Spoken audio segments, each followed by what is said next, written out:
Good evening. I call to order this regular meeting, the Verona Township Council, Monday, the 23rd of June, 2025. Madam Clerk, would you please read the open public meeting act line? The notice requirements of the Open Public Meetings Act have been satisfied with respect to this meeting of the Township Council. The meeting time and date were included in the public meeting notice, along with the public internet link and telephone call-in information. Said notice and agenda was posted in the municipal building and sent to the official newspapers of the township, the Verona City Grove Times, and the Star Ledger at least 48 hours preceding the start time of this meeting. The agenda and handouts can be viewed online at veronanj.org/council meetings. A public comment period will be held in the order it's listed on the meeting agenda, and instructions on how to comment will be provided at the appropriate time. Thank you, Madam Clerk. Councilwoman Holland? Here. Councilwoman McGrath? Here. Councilman Roman? Here.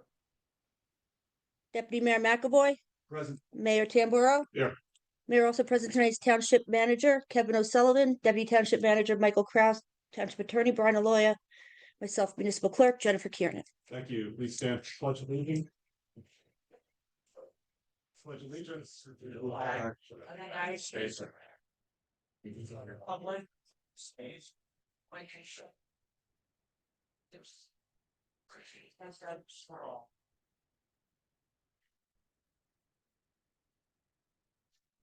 Thank you. A few items for the mayor's report this evening. The first is the opportunity to attend the opening for Rose and Bloom, which is a salon that's taken over by new ownership or by the Acura dealership. And it was a nice evening, and I hope everybody will check that out. On last Monday, we had our Juneteenth ceremony and flag raising, which had to be moved inside due to the rain. So thank you to the HBW principal, Mr. Galbercheck, for being able to pivot on that so we could have the 6th grade American history students there with us.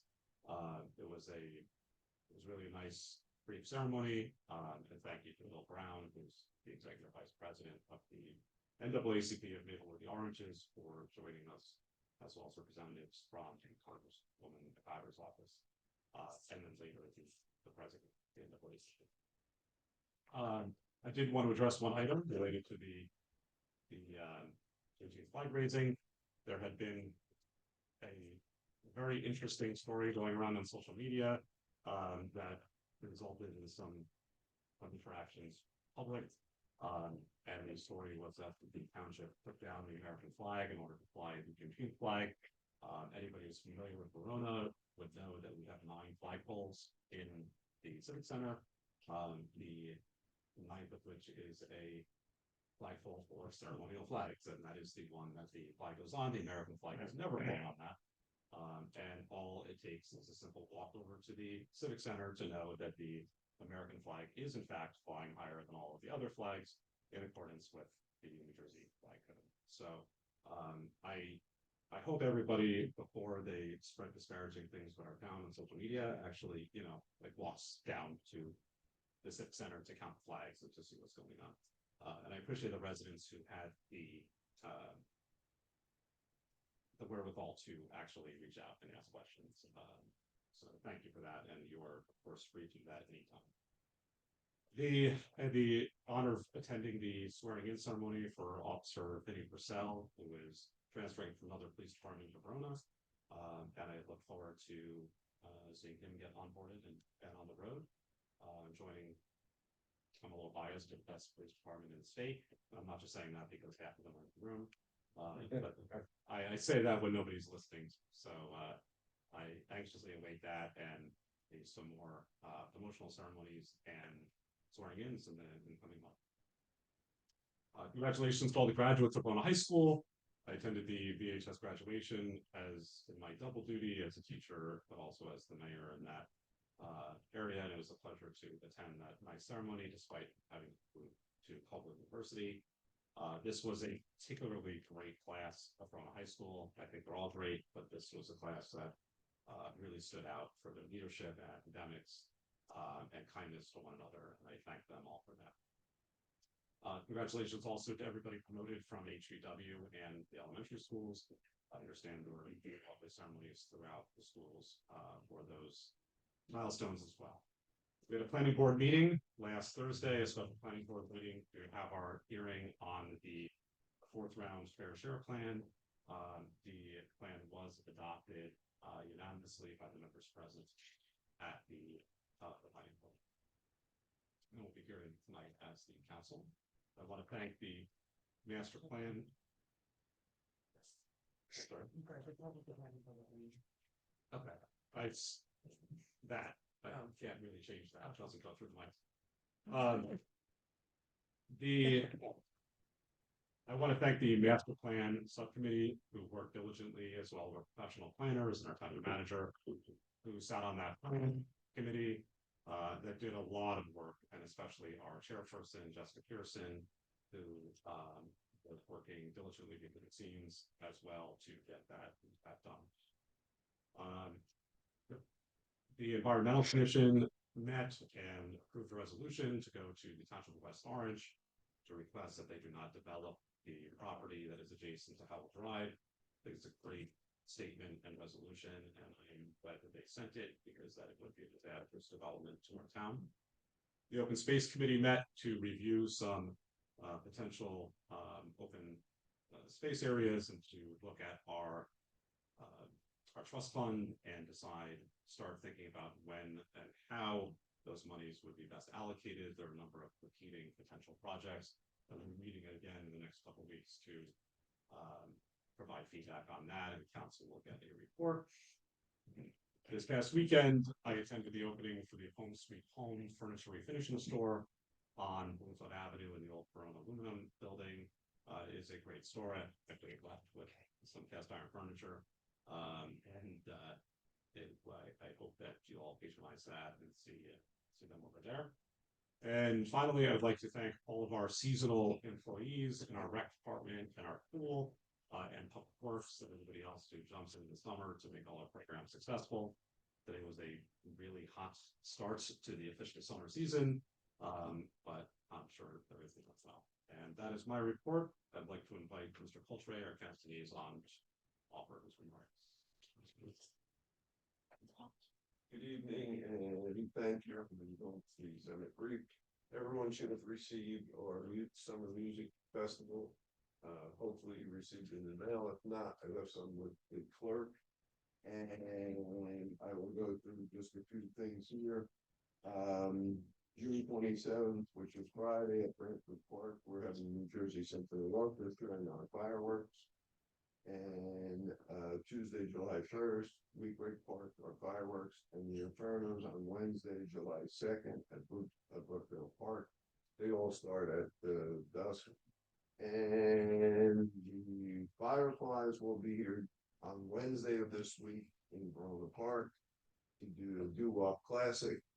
And I know the last thing I'm going to present is in the next 2 weeks. The chief will not like this, but his traffic will be very, very difficult on Bloomfield Avenue. They will be starting some concrete work. And then in 2 or 3 weeks later, they'll be paving the roadway. And on one end, it's very, very nice. On the other end, traffic is very, very hectic. Like I stayed away from going down. Any questions, Mayor, Council? No, thanks, Jim. Thank you very much. Enjoy your evening.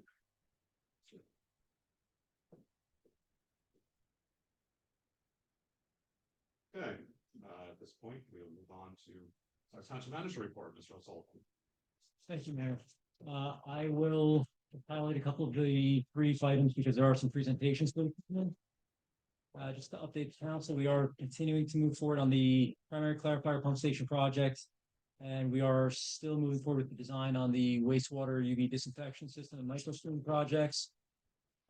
We received bids for the Fairview Avenue well on June 19th. There were 6 bids. They were competitive. They are within the. Mr. O'Sullivan, can you pull your mic closer to you? I don't understand. I don't know what the problem is. It looks like it may be better. It may not be on. Okay, is this better? Yeah, thank you.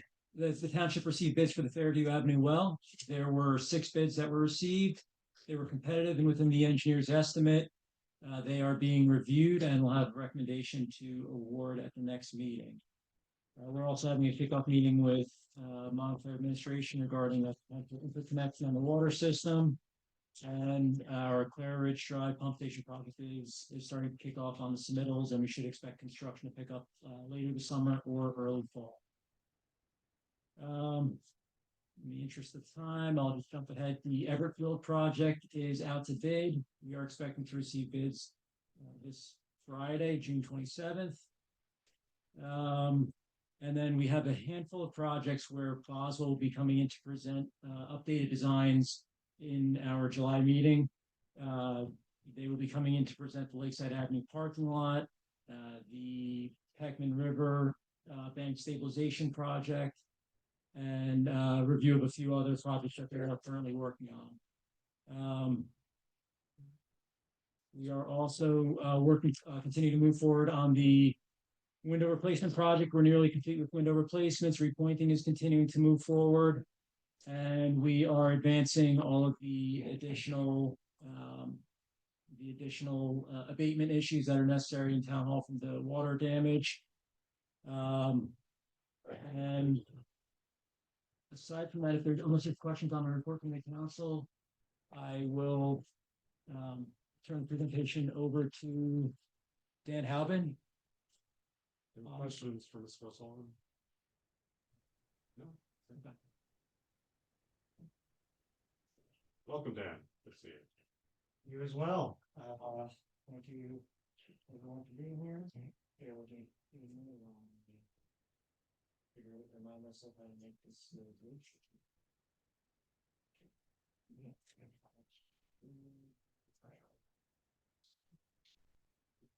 Can everybody hear me or do I press? It should both hear you. What's up? You should be okay. Okay. Good evening, everybody. For those who may have forgotten who I am for the last couple of weeks, and for the public, I'm Dan Halbin from DMR Architects, the affordable housing planner, responsible for preparing your affordable housing plan. I'm here tonight to talk about 3 items that are the responsibility of the council to complete as far as affordable housing goes. There's 3 resolutions that are required tonight. One is a resolution endorsing the affordable housing plan that was adopted by the planning board last week. Actually, I guess there's 1.5. Within that resolution endorsing the housing plan, there's a statement approving the spending plan that is in Appendix 1 of the Fair Share Housing Plan. And the second resolution is a resolution of intent to fund any shortfalls in the Affordable Housing Trust Fund as needed to implement the Affordable Housing Plan. And I'll explain a little bit more about what that means and how that would apply. So as I mentioned last week on June 19th, the planning board adopted the Affordable Housing Plan that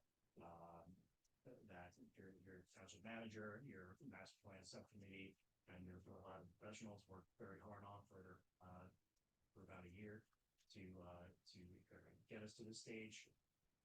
And by adopting that plan prior to the state's June 30th deadline, the township had preserved its immunity from builder's remedy lawsuits. And what that really means is that a builder can't on July 1st bring you to court to file a builder to be lawsuit in order to develop its property beyond what is allowed by zoning. What it doesn't protect you from is a 2-month period through August 31st, where a interested party builder can attempt to allege that your housing plan is not compliant, which is not something that I'm concerned about. And just as a reminder, what that housing plan did was it provided a mechanisms by which the township will comply with its affordable housing obligation, which was to create an opportunity for 155 affordable housing units over the next 10 years. However, that 155 units is actually adjusted downward to 82 units due to the lack of available vacant land in Verona to build. And that plan meets that obligation with 59 units identified from existing and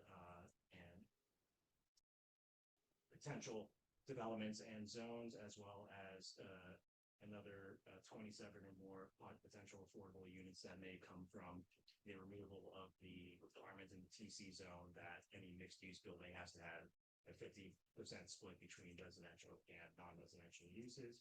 Dan, I don't want to interrupt you. Is it a little, let's square mic up there?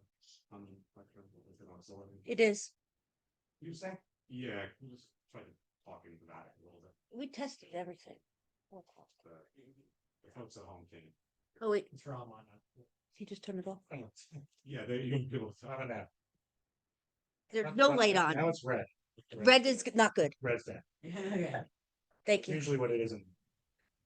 We'll try and speak more directly into the microphone. Or maybe I'm wrong, but try both ways. Okay. So that's what the plan contained that was adopted by your planning board. So what we have to do tonight is the next thing actually, I'm sorry, I'm getting ahead of my presentation. Within that plan, in Appendix 1 is something called the spending plan, and that's something that every municipality is required to include in their housing plan, regardless of whether there are any projects within the plan that need affordable housing or need spending on. So the spending plan projects how much money is coming into and out of, or will come into and out of the Affordable Housing Trust Fund over the next 10 years. And to commit funds that are necessary to implement the plan, as well as to commit some minimum amount of money that's required for something called affordability assistance, where you essentially have a pot of money set aside for these qualified households to better afford these affordable units. Every dollar that comes into the Affordable Housing Trust Fund has to be spent within, or committed to be spent within 4 years. Is that better? Did you hit it? It's hit the octagon. Yeah. I don't know. Red off, maybe. Has to be committed to be spent within 4 years, which I think this does, and typically we try to end the 10 years with a projected balance of $0. It's just to kind of that seems to be what the court likes to see. So the balance when as of July or January 1st of this year was in the Affordable Housing Trust Fund was $127,000, 428, and that was consisted of development fee revenues that were acquired through development fees levied on residential and non-residential development in the township. We are still expecting to receive $3.5 million from the Sunset Avenue development, which will be used toward paying down the debt accrued to build the Verona Flats project. And so I'm sorry, $3.25 million, and then what we're projecting is the $3.25 million of payment from the Verona in the Sunset Avenue site, plus another what was that, 250,000 or so revenues from development fees over the next 10 years. So in addition to paying down the debt on Verona Flats, you're required to spend a minimum of 30% of all revenues to date and projected on this affordability assistance thing that I mentioned, which comes out to about $135,000.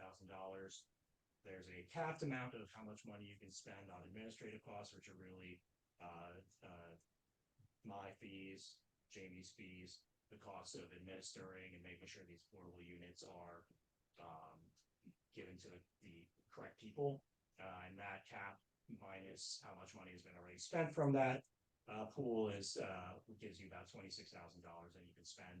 And then we had $203,000 that we projected that we haven't specifically accounted for yet, but what we're keeping it aside in order to either create more units on one of these sites to assist with one of the sites under plan already, that is to assist a group home provider to find space for a special needs facility for housing for adults with developmental disabilities, or if none of those are necessary or relevant to the plan, potentially voluntarily continue to operate the housing rehabilitation program that you're required to create in your third round. But I think we'll have some valuable uses for that money. So with that leaves us with tonight is the adoption or a resolution endorsing the affordable housing plan, and this is something that is required by the courts. Basically in order to show that the council is committing to doing its part in implementing the housing plan, which really means passing the ordinances that are ready, allocating the funds that are required in order to make the projects in the plan realistic. Included in that resolution is an acknowledgement that you're approving the spending plan. And then there's a resolution of intent to fund. What that is basically stating that if you have a shortfall in the affordable housing trust funds over the next 10 years, less than we're projecting or less than you need for your grant, that you will bond or use other funding sources in order to meet that shortfall. The good news is for a town like Verona, where you don't have a rehab program that you have to operate, and you already have a $203,000 cushion that we're projecting, I don't foresee a need for that. It's really just a matter of the only funding, the only component of your obligation that isn't going to be covered by your allowed trust fund is whatever is in excess of that $26,000 of administrative costs to create and implement your plan. It's really just something that is required as part of the package that we are sending to the courts to show that we are being compliant. So after tonight, after these resolutions are passed, we've already uploaded your plan to the court system. I guess we'll upload the rest of these resolutions to the court just to know, so they know that we've done our part. So as I mentioned, there's a 2-month window where a potential developer or interested party can allege that the township's plan is not compliant, which we're not particularly concerned about. And if they were to be successful on such an allegation, we would have until the end of the year to resolve that non-compliance. We do anticipate that some amendments to the plan may be necessary, which would require us to come before the planning board one more time, maybe come back here for an updated endorsement, just to update the plan to account for some of the information that we didn't have at the time of the adoption, like finalizing negotiations with developers to identify how many units we're looking at, and determining where that $203,000 or whatever it may be will go to over the next 10 years for your house purposes. And then finally, after we're past this hump of finalizing the plan and counting down to August 31st, the council is going to have to adopt whatever ordinances and redevelopment plans are necessary for those projects in the plan to be realistic by March 15th, 2026. So that's all I've got for you tonight. Mayor, I'm happy to say that it is not a repeat of the presentation you saw. So I thought about you when I did this one. Speaking of that, I think it may be helpful, Dan, if you could address some of the public questions that briefly that came up on planning board. So I think one of them is there was some confusion about the items listed in the compliance plan. Simply listing an item there does not authorize its development. That's correct. Thank you for that's a very good point. Yeah. So the plan is just identifying for the state, or really proposing to the state, what projects are going to be used to meet your 82 or so unit obligation that I mentioned before. And any developer or any project that is identified in this list has to still go through the standard process of being approved. They still require, in most cases, a redevelopment plan to be crafted in partnership with the township. And then if they are successful in negotiating a redevelopment plan, then they would come before the planning board. The public would have time to comment, review the plans. They are not just going to show up tomorrow. People can't just start breaking ground just because they're in this plan. The next one, there were some questions, and we got by email as well. Why not do a market to affordable conversion program? Yes, so the market to affordable program, that is where the municipality commits funds to acquire homes or apartments in the town that are for sale at a market rate, and then they would resell or re-rent those homes at an affordable rate. And of course, in order to do that, you would have to, the town would have to commit potentially millions of dollars. I think the number of units that were discussed at the meeting was 4, so if you assume that, you know, the cheapest house you can get on sale in Verona is 500,000, which I'm sure is a low ball. You're committing at least $200,000 or $2 million to pay for the units that aren't in trust funds or have to be bonded. Just as an example. And who's provided a brief summary on how these properties were selected? Sure. So a couple of the properties were zones that had previously been created. For example, the TCMU something was created as a condition of the third round settlement agreement with Fair Share Housing Center, sort of in addition to the pieces of that that were actually needed to make your plan and meet your obligation. The C2 zone was previously amended to allow for assisted living on Grove Street or Grove Avenue. So that's in the plan. And the rest of these were property owners or developers who had interest in properties that come to the township, the administrators to you all expressed interest in redeveloping the property, and so they entered into negotiations that are still ongoing in most cases to come to an amicable agreement about how large these projects be units they'll include in order to make sure that we're not only meeting our June 30th obligation and creating a compliant plan, but also protecting the interests of the township and residents. One final one. Why can't we wait until adopt this plan until we're ready? So if we didn't adopt the plan in time for June 30th or endorse tonight showing commitments to implement the plan, then what would happen is a developer could initiate a builder's remedy lawsuit or exclusionary zoning lawsuit, which would allow for them to have a court order you to allow them to develop their property above and beyond what the zoning allows. Essentially, if they acquired enough land in a single family zone, for example, they could tell the court that they wanted to put an apartment building there with, you know, on these times more units than they're going to allow there. And as long as they comply with state environmental and site standards. Any questions from the council? Councilwoman Byrne? Yes, so question about the spending plan. My understanding is the final rules have not been adopted yet for the spending plan, so why are we approving something tonight? Isn't that premature? It's because the directives from the state, as I understand them, are and the statute required to be part of the plan. But I believe we actually see it in the spending plan itself and the mixed practice of this that we recognize that there's rules that are pending adoption by the DCA and the HMFA that would that may compel us or require us or benefit us to amend the spending plan. And so it is much of what we're doing and what really a lot of towns in the state have sort of been forced to do due to the compressed time frame that the legislature has given us is to really do these things in order to protect ourselves from that builder's remedy lawsuit, to comply with the administrative directive for the housing dispute resolution program, to comply with the Fair Housing Act, with the understanding that amendments are going to be necessary and appropriate later on when we have these rules as you mentioned.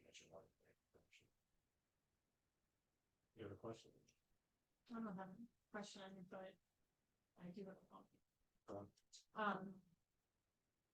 I want to thank you. I think that there is some level of disagreement about what it means to adopt the Fair Share Housing Plan and what it means to endorse. Yeah. And so my understanding is that the plan was adopted by the planning board as the mayor indicated earlier, correct? Mm-hmm. So what we're doing here tonight is just the municipal endorsement. That's right. Okay. And so I had some exchange earlier today and I've been looking into this further. And so I do think that there is a level of disagreement. I'm happy to get into that further if there's a need for that, but I understand that we will have a resolution pending before us, so I can save my comments for that time. Yeah, I just want to thank everybody involved in this. Dan, you did a lot of work on this. You came before us many times. Planning board's up for me and Sam, planner.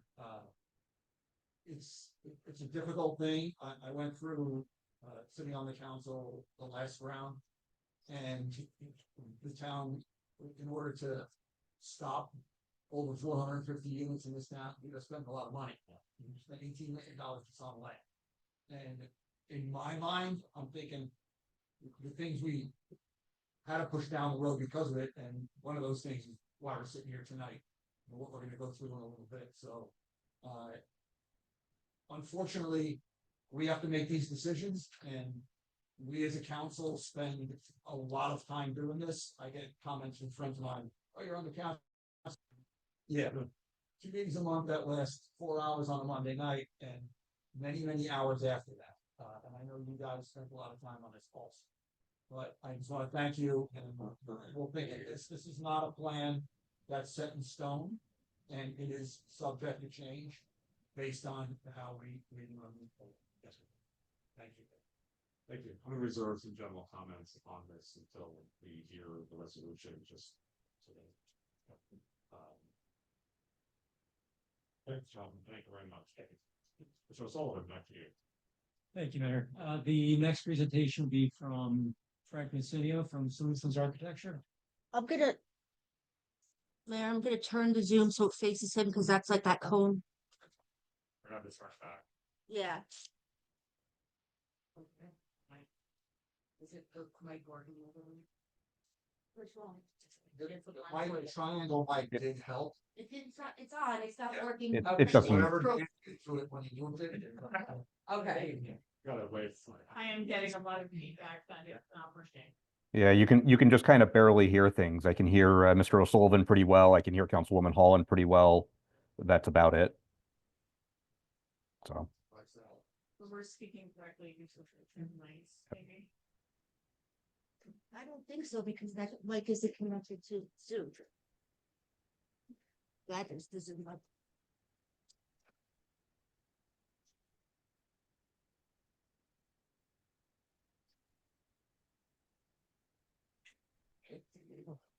Good evening, everyone. Mr. Mayor, Council. My name is Frank Mancinio. I'm with Solutions Architecture, and the purpose of coming here tonight is to present to you the Verona Emergency Services Building and the modifications that have been made in the last many months based upon some changes that were made. It was originally police, fire, and rescue. We presented that to the public. We presented that to the council. It is now police and fire department company number 2. So we're going to present the changes. While the presentation does have some of the history, I'm going to kind of go quickly through the beginning of this just to make sure everybody's got a refresher in terms of what we're proposing. The township would be requesting that we take action to resolve longstanding issues that have been affecting the police and fire facilities for some time now. Over the years, several alternative and We can just go to the presentation. Yeah. Set it back. we get the background. We have a bunch of people here that all are wearing back. I love it. Oh, wait, where are we at? What page is that? Alrighty. What? Back a little bit. Page 28 of 70. Got it. All right, so the new building is significantly smaller than the previous building. We've taken out the entire emergency services spot. The site, however, is pretty much still the same amount of work that was being done previously.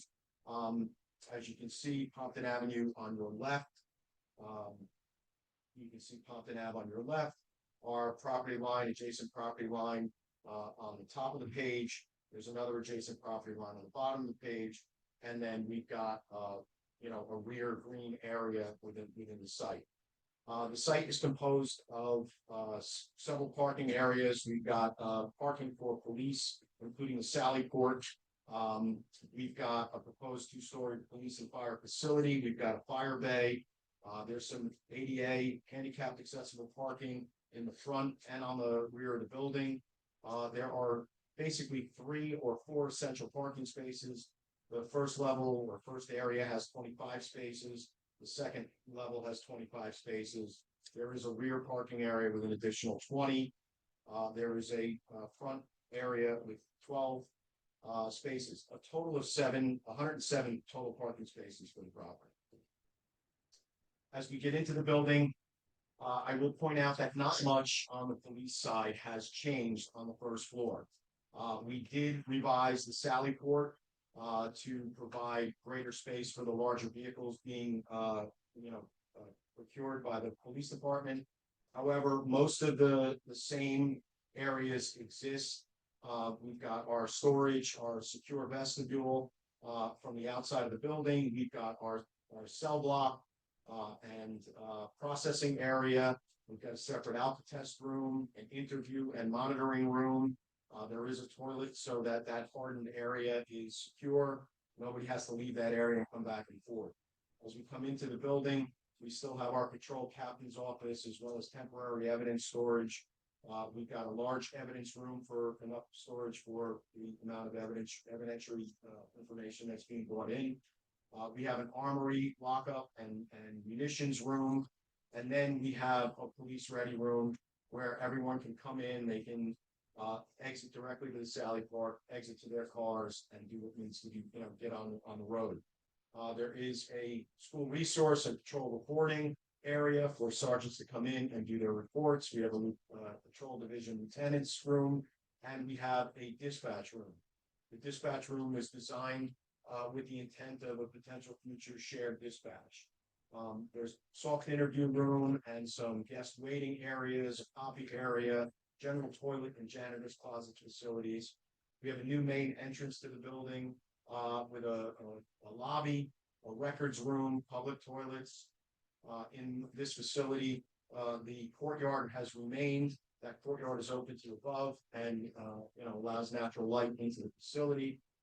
And then off of the lobby, we have another police bay. This is for either evidence processing or vehicle maintenance, but that's all tied in. Anything that you see in blue is the police, is a police function. Anything in yellow is a common area or common function, such as the corridors, the elevator. We do have an elevator as you come in through the building to the second floor. There are common toilets for the public. And as we get into the red, you'll see the fire department vehicles. Now, the fire department has a large bay area for the vehicles that they have, the ladder truck, the utility vehicles, the pumpers. So the vehicles that are currently in the fleet are accounted for. There is a shared decontamination and laundry room that can be shared by both police and fire. This currently doesn't exist in any of the plans, so it is a safety feature. There is a fire department ready room. There are various spaces around the plan for mechanical areas. There's a fire department quiet room. And then we have a stair that takes us upstairs to the second floor. There is fire department locker rooms, a men's locker and a female locker. There's also, again, mechanical spaces. We've created a secure vestibule off the back of the building so that anyone coming to the facility gets checked in that can't just walk into an open door. So there's gear storage and hose storage, and there's a work area for the vehicles. There's a mechanical room and equipment room for fire as well. So the first floor plan, the program changes that were made when we basically removed the rescue squad from the plan and then tightened up all the other spaces. We eliminated some spaces that were shared between the three and then consolidated those to be shared only between the two. As we move to the second floor, as we come up to the second floor, you'll see that, let me just go back real quick. So square footage wise, the space is, police is encompassing 13,000 square feet, fires about 7,000 square feet on this floor. There is about 1,200 square feet of shared space and 2,700 square feet of common space for a first floor footprint of 24,000 square feet. As we get to the second floor, we can either come up through the second floor through this exterior stair, or through the elevator from the lobby. Everything that you see in blue is also police related. And the upstairs, second floor upstairs, the majority of it has not changed from a police perspective, with a couple of exceptions, and that has to do with a lot of the shared facilities that were previously known. So our emergency operations center remains, our detective bureau remains, detective storage, our chief's admin and office area remains, captain's offices, storage, our technology and communications room remains. We have our record storage room that got modified from what it was previously. Our gymnasium or fitness area got significantly smaller than what it was in the previous plan. We basically consolidated the close quarter training area and the fitness center to be able to be in the same space, which is the center area here. So we were able to pick up probably 1,000 square feet in terms of reduction of the building from just that alone. We have our kitchen copy area. We have our police resiliency room. There is a locker room and toilet rooms and shower facilities for both men and women. We have our armory, virtual firing range, and our elevator from that area. The courtyard is visible from the second floor, so again, natural light gets going into the center of the building. And then at the end of the building, the training room changed. There was a significant amount more square footage on the outside of the building. Right now, the training room has been reduced to about 1,500 square feet. It does have dividing partitions, so it is flexible and can be used as a full-size space or two smaller spaces. But the intent here is that it's a revenue generator, and it also saves the town operational expenses in being able to have training. If you host, you get training for free. So those are things that we looked at when we came to look at this plan. On the second level, police has been reduced to about 8,790 square feet. There is no longer fire on the second floor, nor is there, obviously rescue on the second floor. But we do have about 5,400 square feet in shared space and about 2,700 square feet in common area, which is about 16,900 square feet total for the building itself. Some views, again, these views haven't really changed with the exception of the rear of the building where the second floor has been cut back significantly. But as you can see from Pompton Avenue, the largest height of the building is around 32 feet. The building averages about 28 feet across the site. The lowest level is 18 to 20 feet. But the building will now just be listed as Verona Emergency Services. The police sally port is in the front, and as we come around the side of the facility, you'll be able to see more about the entrance. Again, another view looking down Pompton Ave. As we get in front from this perspective, you're seeing this height of the trees versus the height of the building, and the height of a person. So scale wise, the building is not this grandiose or overly broad structure.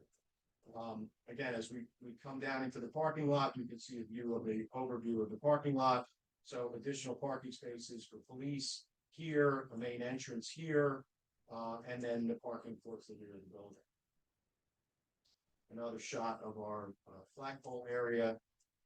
Another view of the facility from the corner. And this is as we start to get towards the front of the building. There's an egress from the stair here. This is again the police department sally port. This is the police department's evidence bay or car bay. This is our fire department bays for their vehicles. Our main entrance is here.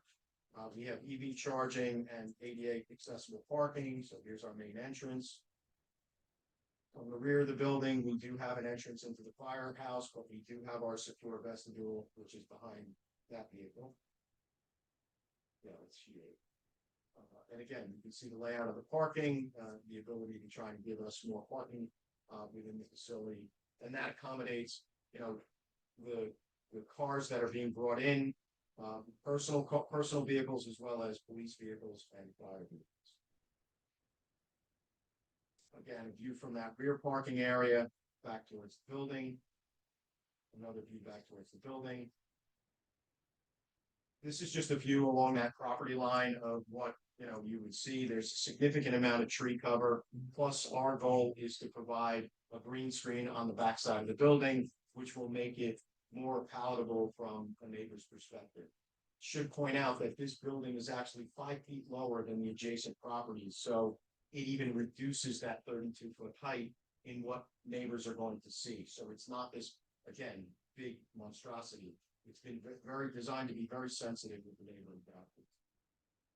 Just some recaps. Again, a lot of this hasn't changed, but lobby dispatch area, being able to come into that main lobby, a view of the courtyard, of course, is obscured, but it does allow light to come into the space. Another view of that lobby. This is a view of what that courtyard could look like. I do want to point out that these designs and concepts that you're looking at, they are conceptual. They have not been fully vetted. They have not been fully designed. So things can change when you're looking at the plans. Once we get into the design and sit and meet with the departments, there are things that could shift. Walls could shift. We could add more lockers on one side, less lockers on another. There is the ability to, when we design this, right now this is concept, and that's how we've established budget to be able to come up with program size and allow the building to work. But everything here is subject to some slight minor change. So I just wanted to make sure that that's police dispatch operations. Again, the space is designed with the potential shared dispatch area in mind. Again, our police ready room, the ability for officers to come in, grab their stuff, be debriefed or briefed, and then go out on the road. It's adjacent to our armory, so they can clean their weapons or pick up their cleaned weapons as they go out the door. Plenty of storage within the space for any of the things that are needed for the vehicles. Our emergency operations center, again, not every police department in the state has an emergency operations center, but given the density of the area and the ability to be able to get everyone together in one place, we've included an EOC in this design. It's on the second floor, and this is what it could look like. Again, monitors tied into traffic cameras, monitors tied into drone footage, emergent events, things occurring. Everybody has a place to go. And again, it's something that's not in any of the current plans that we have. Again, outside the emergency operations center, an administrative area, a small, copier area, a small kitchenette, just something for when things are going on that second floor. There's the ability to serve that area. Our police staff cafeteria, enough to fit the shifts that are on. That's an idea of what that can look like, another view of what that could look like. As we get into detainee processing, you'll notice that the design is a lot less fancy. It's a little bit more industrial. So again, this is where prisoners or detainees are brought in. They'll be fingerprinted, photographed. They'll be put into holding or go into interview rooms, and all of that is done in this area. Again, holding cell, typical holding cell. This is what it would look like. Our men's locker room upstairs and women's locker room would look very similar, but this is lockers for enough of their gear, power in them so they can charge their radios, and everything that needs to be done in that space. This is our fire department ready room. It's just an idea of what that space could look like. People are coming in, they're waiting on a call, and this is a place for them to be. Our shared multi-purpose and training room. So again, another idea of what it could look like. There is a dividing wall, which you can see here.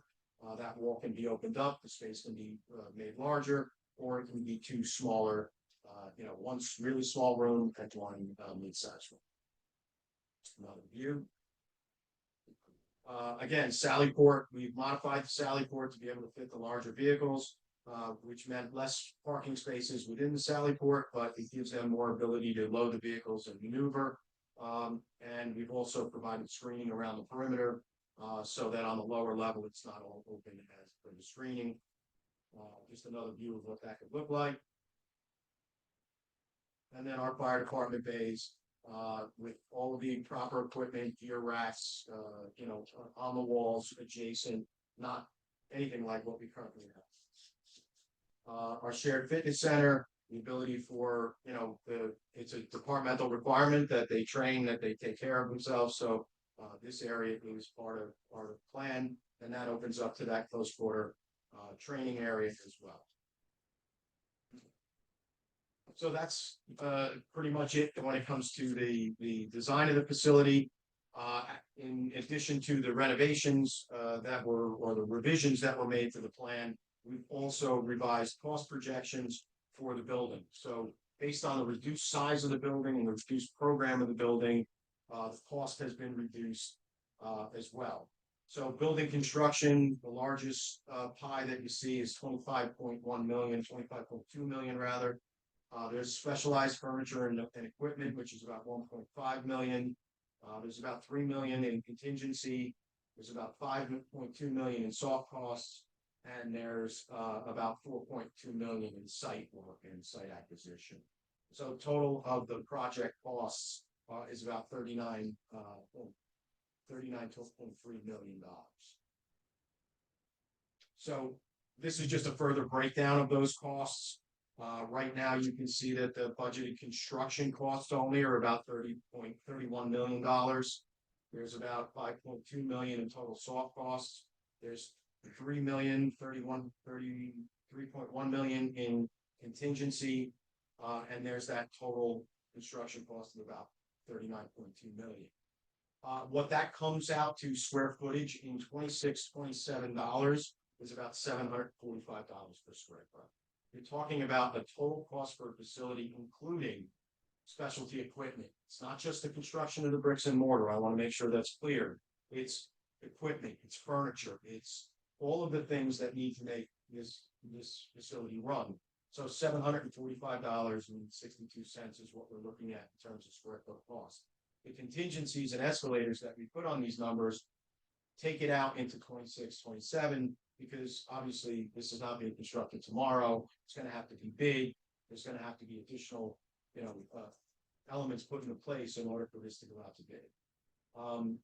Again, this takes into consideration and assumes 4.75 interest rate over 30 years through PCIA funding, and that obviously rates may vary, but right now bonds haven't been selling.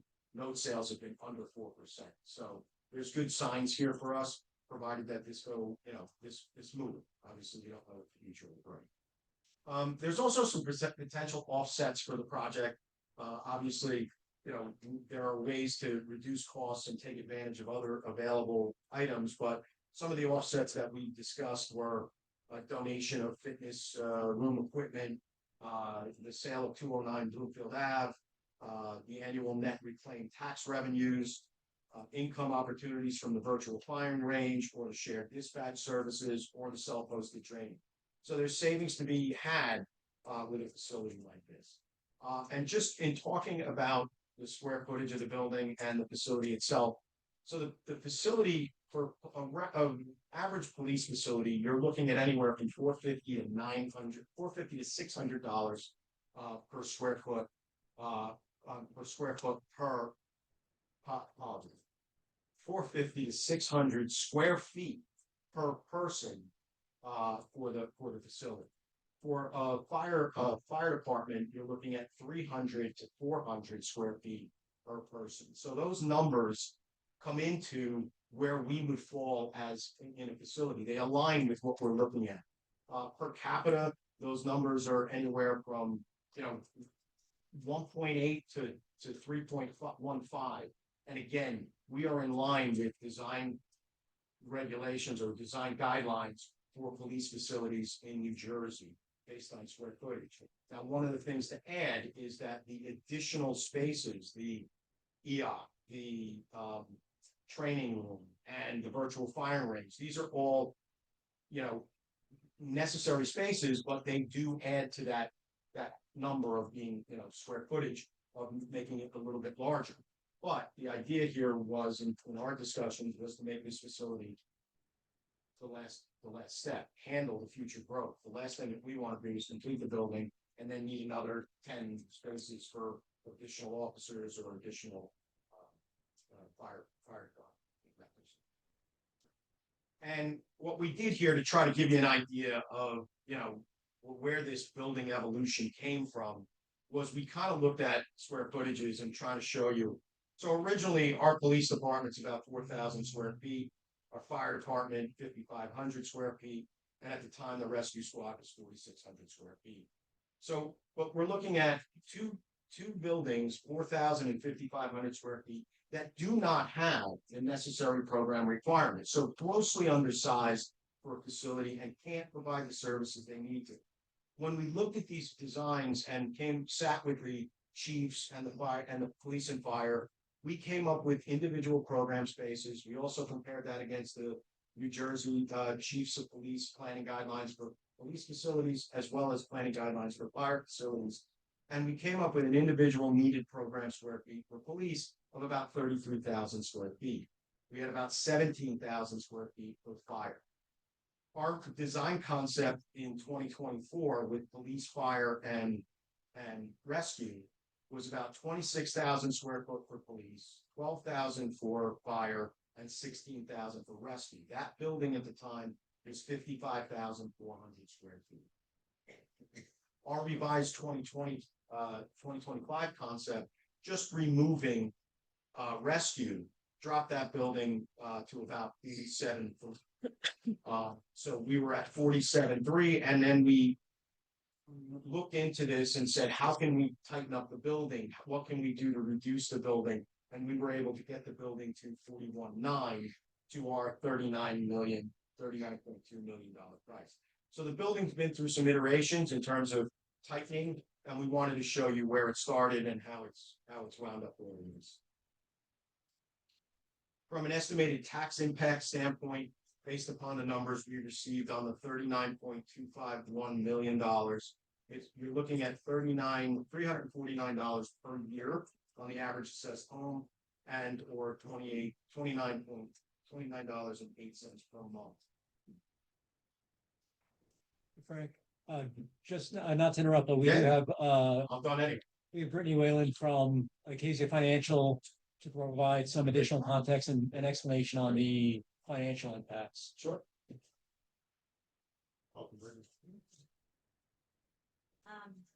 So this estimate is assuming that the township issues the bonds through the Essex County Improvement Authority. It assumes a 30-year structure level debt, which is very conservative estimate on interest rates. Assumes that the township would have to do a renewable finance board to get it approved. And open the questions. Assumes the current ratables and the average assessed home. And this assumption is based on no grant money. Correct. Right, and the funding would occur after this. The project would be approved through the state. We've been in discussions with Essex County Improvement Authority that are on board. But the total cost would be updated once we receive bids, and then the funding would be after. We'd only fund or bond as needed. So can you just expand on the local finance board approval? So is that because there's a 2% cap and this is such a large project? No, it's anytime that a township goes to finance a project through the improvement authority, they have to get approval for the state. But most residents know that we have a 2% cap on the ability to raise taxes. How does this work? That service is below the cap. Okay, so the debt service doesn't apply. Yes. Okay. Thank you. Questions? Thank you. You may, if you stand by, we may have questions. Frank, could you go back to the timeline slides? They were right before where you started. Construction timeline.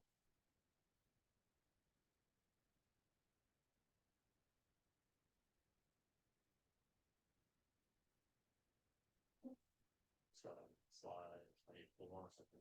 Yes, this is.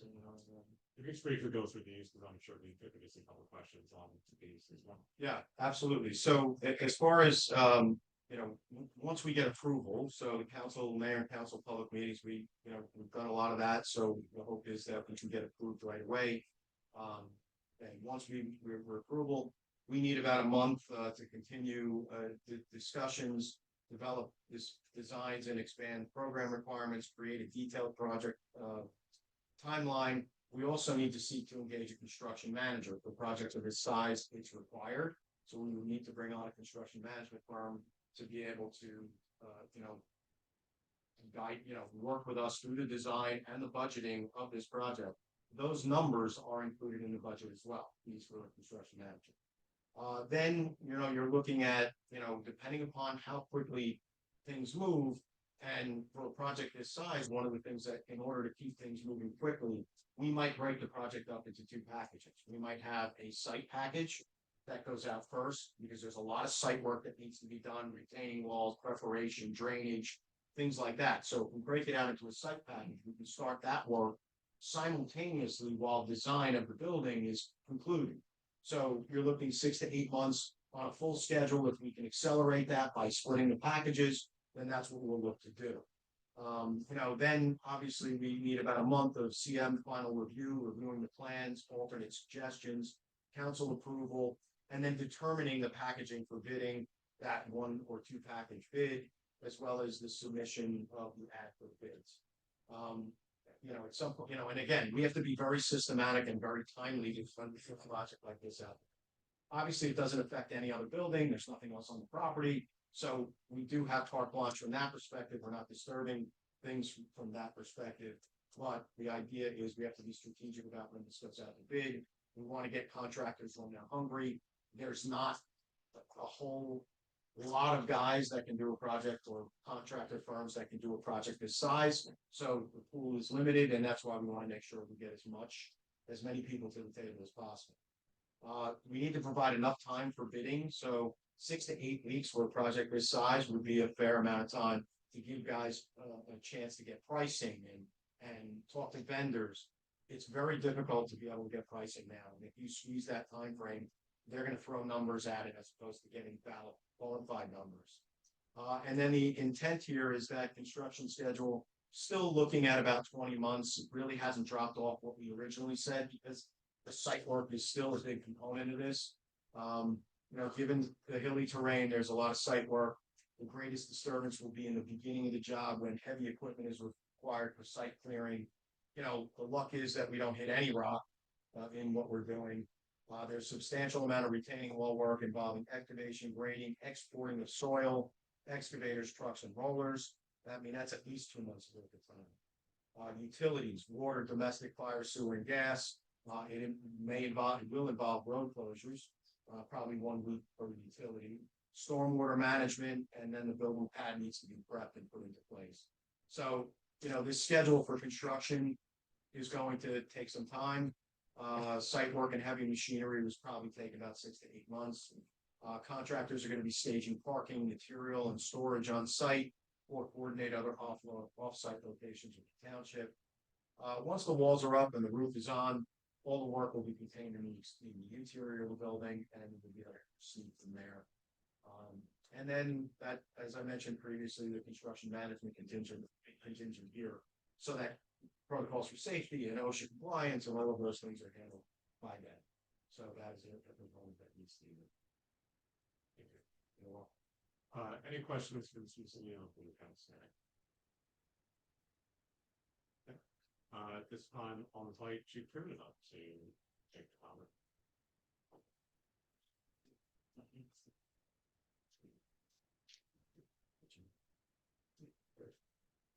Good evening, everyone. I'd just like to do a couple thank yous for getting to this point. First, for Mr. Lucinio, who I think at this point will be blocking my number and email. We're putting through a lot of contortions, and thank you for being so responsive to our many alterations. I'd like to thank the police officers who are in the room, who made up the building committee. We first met over 3 years ago to look at this site with the suitable headquarters. They worked very hard, and they looked at it through very judicious minds, forging what you see in this plan.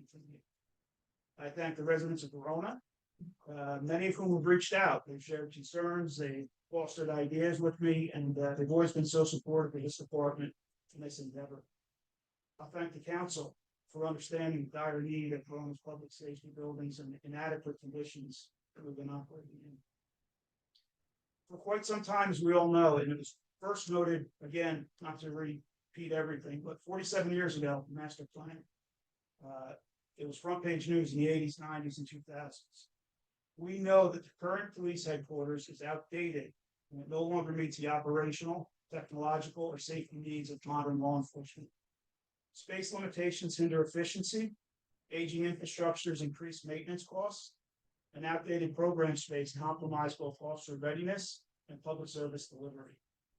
This proposed new facility will provide adequate space, updated technology, and enhanced security, enabling the department to better serve the community and support future growth. Moreover, we would meet the requirements from the Attorney General guidelines, Department of Correction mandates, and be compliant with police facilities planning guidelines from the International Association of Chiefs of Police. So again, I thank you for making this process a priority, and as Verona's public safety is what is at stake here. Thank you very much. Thank you, Chief. Chief Policino. And Chief Gifford. You also wear your white shirts today, which is really joke that always I do, where Chief Gifford wears a white shirt when he wants something. We're following his lead. So we'd like to thank everyone for allowing us to be here tonight. Frank, thank you again for a great presentation. Frank spent a lot of hours in on this, as have members of the fire department and police department. And one of the things I think is most important to keep in mind with this project, which we talked about last year as well, is you've got different organizations, police and fire. Last year, obviously rescue was involved too. You've got different personalities, different feelings, and we all managed to get together with township administration. We got together with Frank's staff, and there was minimal disagreements because we're all working towards a common goal. We all knew that our facilities were in need of repair. We all knew that we had to get this project off the ground.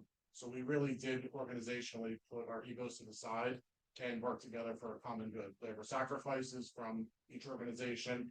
There were compromises from each organization. And there was really a general understanding of, we know we can work together. We have to work together. Let's work together to get this pushed through and get this done. Fire department and police department have obviously a very long history. They shared this building for many decades when fire department station 1 was stationed outside. And, you know, since the beginning of this year, police department has been dispatching out of firehouse number 1 while the repairs were being done to the police dispatch center downstairs. So there's a mutual respect between the two organizations. We've worked well in the past, we've worked well together, and we'll continue in the future to work well.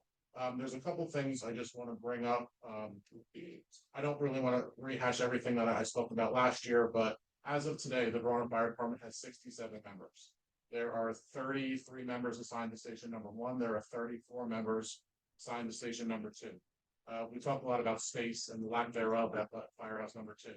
So in the presentation of the new building, you see that there's gear racks mounted on the walls, which give ample space for storage for members to get their equipment safely on and off before and after calls. Right now, we only have space for 25 gear racks in station number 2, which means there's 9 sets of gear that are on the floor. They're on top of cabinets. They're thrown all over the place. You know, we just came to the council 2 months ago and asked for money with the white shirts on for capital to buy more equipment. And we want to be able to take better care of it. We want to be able to put it on racks and get it off the floor and make it last longer. You know, in the presentation, when we talk about the old buildings, you know, we've got members that have to lean up against the fire truck to get their boots on as the fire truck is pulling out the door. We have, in our age range right now, we allow 16, 17-year-olds come in as minors to serve, to start their careers as auxiliary members.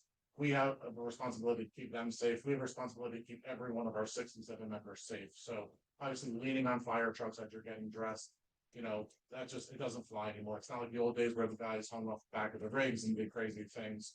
You know, everyone is seat belted in, everyone is seated on a fire rig. So we really do follow all local and state protocols, and, you know, safety is a huge thing for us. One thing I want to talk about, I think it was a perfect lead into this meeting tonight, that you had the presentation on the housing development and what the next 10 years of Verona will look like. So Verona is changing. I'm here 40 years. There's quite a bit of people here that are here a lot longer than I am. Verona is changing. Verona has probably changed more in the last 5 years than it has in the 30 years before that. And the next 5, 10, 15 years, it will continue to change continue to evolve. So we really need this space and these resources to keep up with how Verona is changing. I just want to share with you a 13-day period that the Verona Fire Department experienced in October of last year. I'll leave out the addresses. October 17th, we responded to a brush fire in a wooded area in Verona. On October 10th, we were just dispatched to a house for a part of a kitchen fire. On October 23rd, we were dispatched for another brush fire. On October 21st, we were dispatched for an attic fire. On October 18th, we were dispatched for a kitchen fire. On October 17th, we responded into Caldwell for a working fire in their tent. That's a 13-day window for us. That doesn't encapsulate 16 other alarms the fire department responded to within that 2-week window. So things are definitely changing the landscape of this town. When I first joined the fire department, we did 125 calls a year. Now we're up in that 365 average per year. It's a call per day. You know, it's very well publicized. The police activity in the last year or two in this town, we're responding to different types of calls for help, more numerous calls for help. You know, with the dispatchers up at Station 1, whether I go there to my office at 10 a.m. or 10 p.m., the dispatchers are constantly fielding phone calls. The phone rings off the hook. There's a lot more going on in this town. So this building allows us the opportunities and the capabilities to keep up with that. The reason I mentioned all the different alarms that we responded to and the types of fires that we responded to, every time we have a large scale incident, it requires large amounts of equipment. When that equipment comes back to the firehouse, it has to be stretched out, it has to be dried, it has to be cleaned, it has to be made safe to go back into service for the next call. If you walk into Station 1 tonight, you will smell remnants of the large 4-house fire in Irvington from this past Saturday night. We took the smell back with us, but the hose is stretched out, it's cleaned, it'll go back into service. Station 2 doesn't have that capability to stretch hose out. They're literally, you know, you've seen the presentation, when the two doors from the opposing rigs open, they slam into each other. So there is no space on the floor to stretch out hose and do those types of things. So really, that's what we're looking for, is just a comfortable space to be able to keep up with the changing landscape of Verona, the changing incidents that we're responding to. And the last thing I want to touch on, when Station 1 in the community center opened in 1997 and Station 1 moved up there, the Verona Fire Department experienced its largest recruitment surge that it's ever experienced in our 110 plus year existence. We brought on 15 members in 1999. A big part of that were people coming from Lindrop. And we have one of our ex-chiefs here tonight who came to Verona via Lindrive and joined the fire department because, hey, I didn't even know you guys had a fire department or that they were volunteer. The residents get to know us when we get into a neighborhood. You know, when we sit outside the firehouses at night, people walking Wilfield Avenue stop by, they talk to us, they engage with us. And we hope to have the same relationship up on Pompton Avenue with the residents there. You know, we want to engage with them. We want them to have interest in us and want to come and be a part of our organizations. So, you know, we're really looking forward to the opportunity to build up there and to move in up there and get to know the residents up there and really form good relationships with them. PBA President of Fire. No, you're on. Right. It's time to take any council questions, comments. So, Councilman Collins. Okay. I mean, I just want to thank everybody for coming out tonight. I do understand the need for this investment in infrastructure. However, I do want to express some reservations that still linger. We had a $4 million plan for Everett Field that was repeatedly questioned for being too costly. And this is a $40 million project. That same field renovation included retaining wall structures that were repeatedly questioned for its compliance and its cost. And we were repeatedly told this evening about the substantial retaining wall work that this development will require. So I do have reservations about the costs and the construction footprint associated herewith. I do think there are continued opportunities for efficiencies, but I am not opposed to an investment in our emergency services. I do just think that we need to be reasonable and prudent in what that investment is. I appreciate the clarification that the $40 million is an all-in, that's inclusive of like furniture and et cetera. But I do think that we really need to explore opportunities for efficiencies. And we owe that to the taxpayers, because if we're going to have this level of scrutiny on ball fields for children, even when we get grant funding, we should do the same for this type of capital investment for our emergency services. Thank you. Councilwoman McGrath. Thank you, Mayor.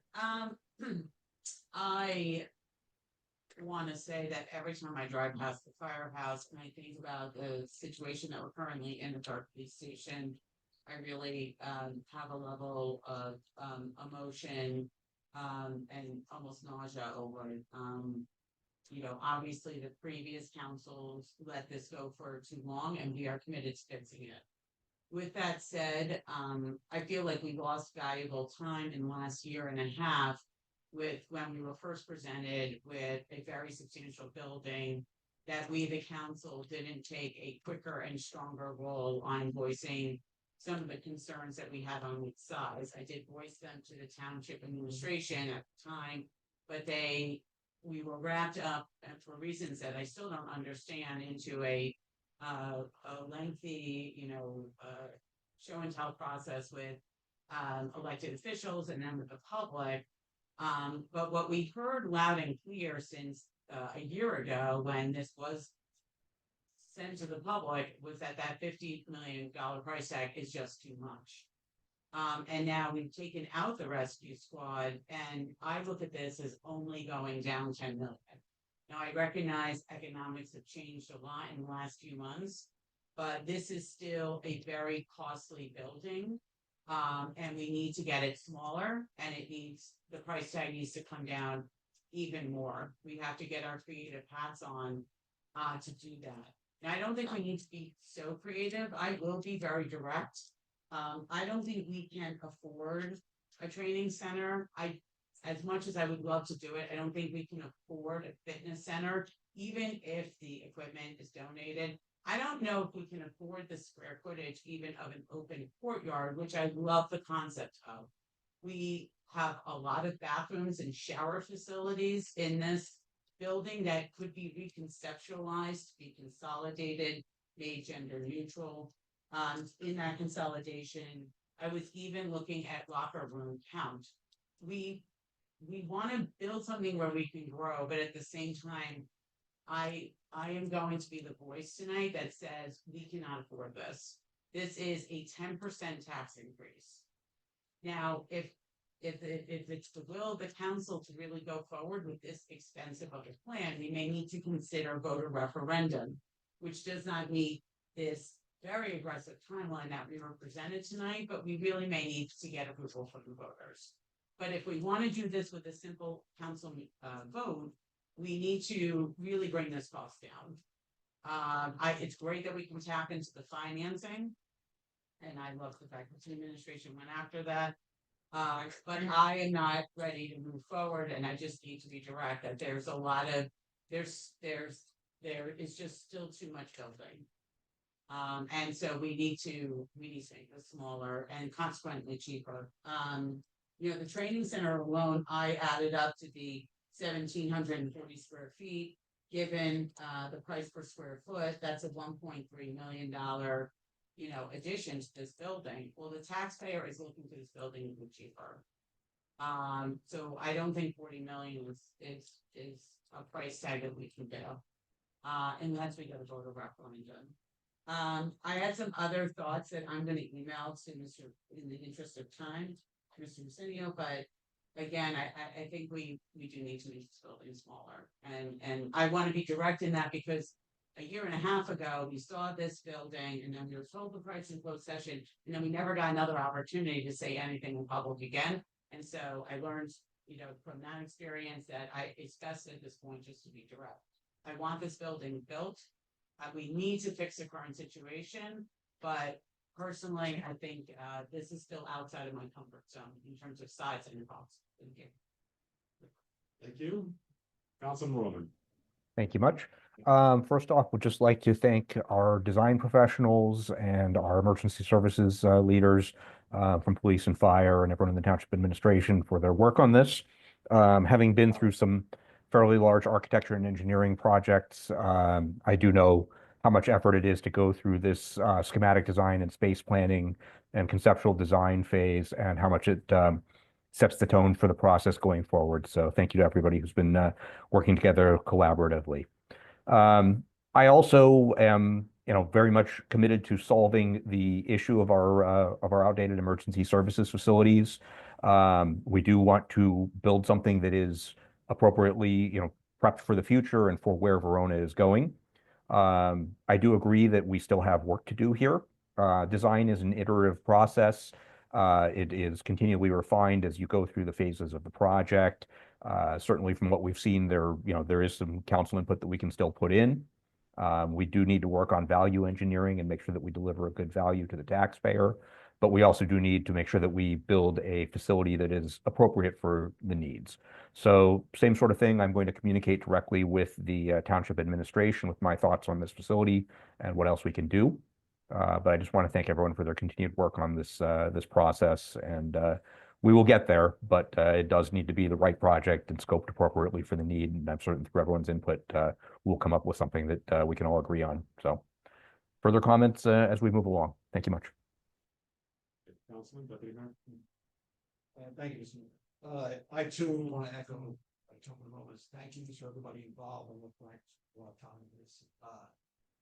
I've had some reservations on this that I've voiced in public in the past, and I want to start off by saying I absolutely know that this police department needs a new building, needs a facility.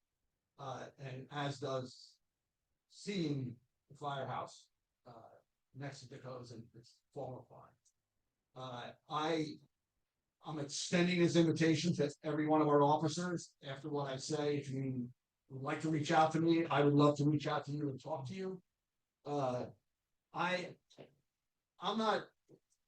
concerned that I'm Verona afford this, but I don't want to put money into it. I don't want to make money a factor. What's the price of someone's life? And the men and women of our police department and our fire department and our rescue squad save lives every day. And for that, they should have the proper facility. I think everybody agrees with. Since it came up that excavation site work, and I have a background in construction, is a major component of this.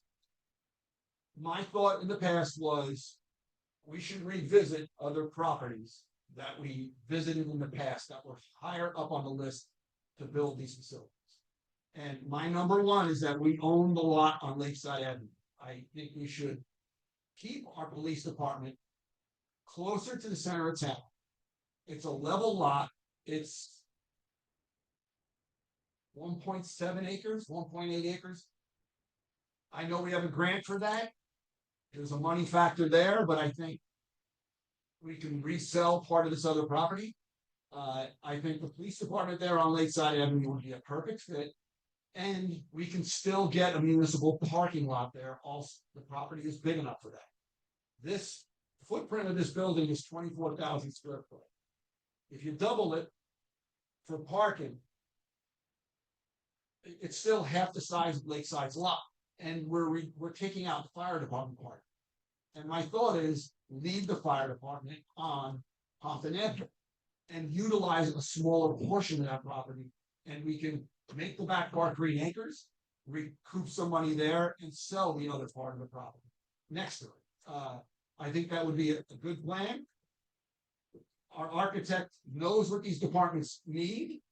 You have it written down already. I don't think it would be a long process to design something for Lakeside Avenue for our police department and keep them towards the center of town.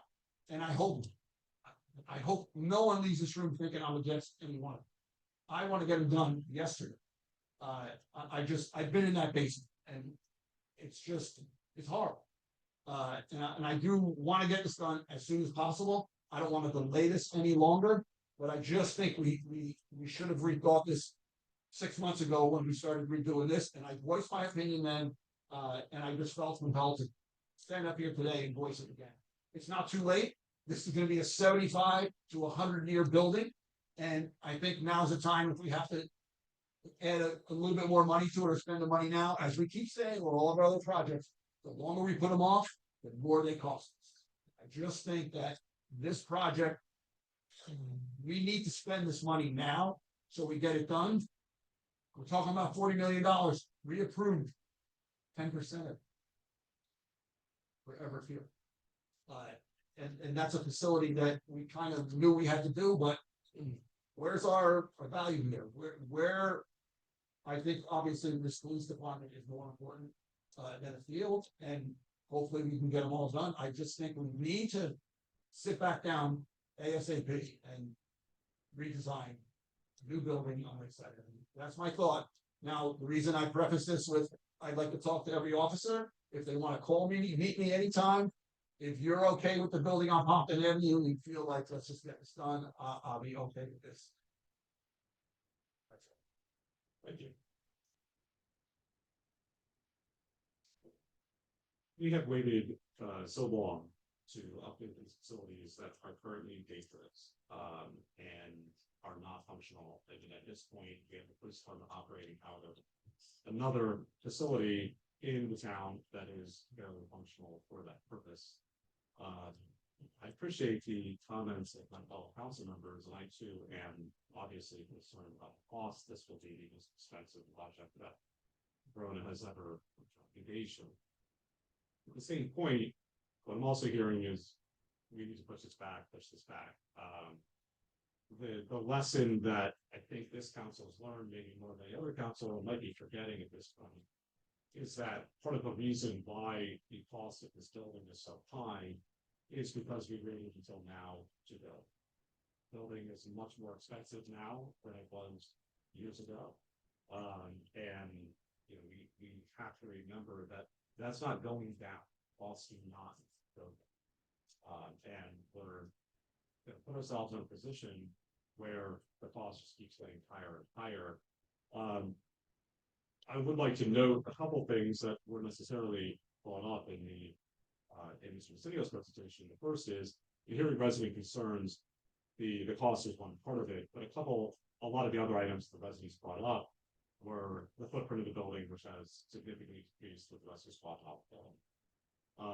The second was the number of lights and sirens emergency responses that would happen in front of the building without the rescue squad in that building. That goes down by, 75%, something like that, because that is the most prolific group that would have responded from this facility. Our police are out on patrol, and that is significantly reduced that as well. So I do just want to point that out as a couple of those items. I think it's important to note that we have repeatedly put in for congressional directed spending for this. We have had full attention from the offices of our senators to get this project done. And I hope that the federal government is able to offset some of that cost. If you look at if we're actually able to meet the revenue goals put in this presentation, it's about $300,000 a year offsets over 30 years, $9 million. And so I think that is important to note as well as we consider that. To go on a couple items, just in general, when you do construction like this, and we talk about what are we cutting from the building, you have to plan a building that isn't just for the now, but also for the future. There are some spaces that sure could potentially be cut in this building. At the same point, in 20 years, are we going to have a police department come back to the town council and be like, I'm sorry, you have to put an addition on this structure?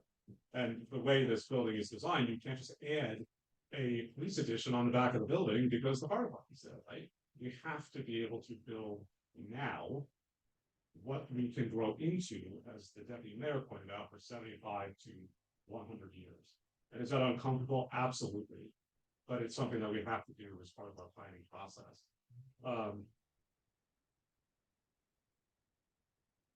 I heard some comments. I'm just going to just press a couple on opportunities for efficiencies. I want to hear this, right? I think that this concept and maybe why we're in the place we are, and we're hearing from council members now that they have these concerns. This building concept plans have been out for a while. This is a revised concept plan, but a lot of it's very similar to what we had originally. A few things I haven't heard from council members to talk about the cost is, what do you want to spend? Right?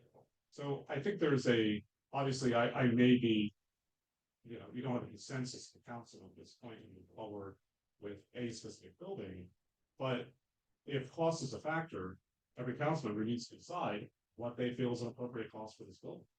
And before we start, the council can't redesign this building. That's not really our role. We are not the ones that are the experts in programmatic needs. It's not my job to necessarily tell you how many cells the police department needs. Okay. Now there's some things that we all maybe know a little bit more about. Sure. My one comment is I think the dispatch center should actually be bigger, because that has the highest propensity to bring us in significant additional income. I've communicated that with the chief already, and I communicated that on the original concept plans as well. So I think a number needs to come forward, because the reality of it is buildings are expensive, especially not only with the actual construction cost, but with the specialized equipment. We could easily spend $25 million on a building and have it empty.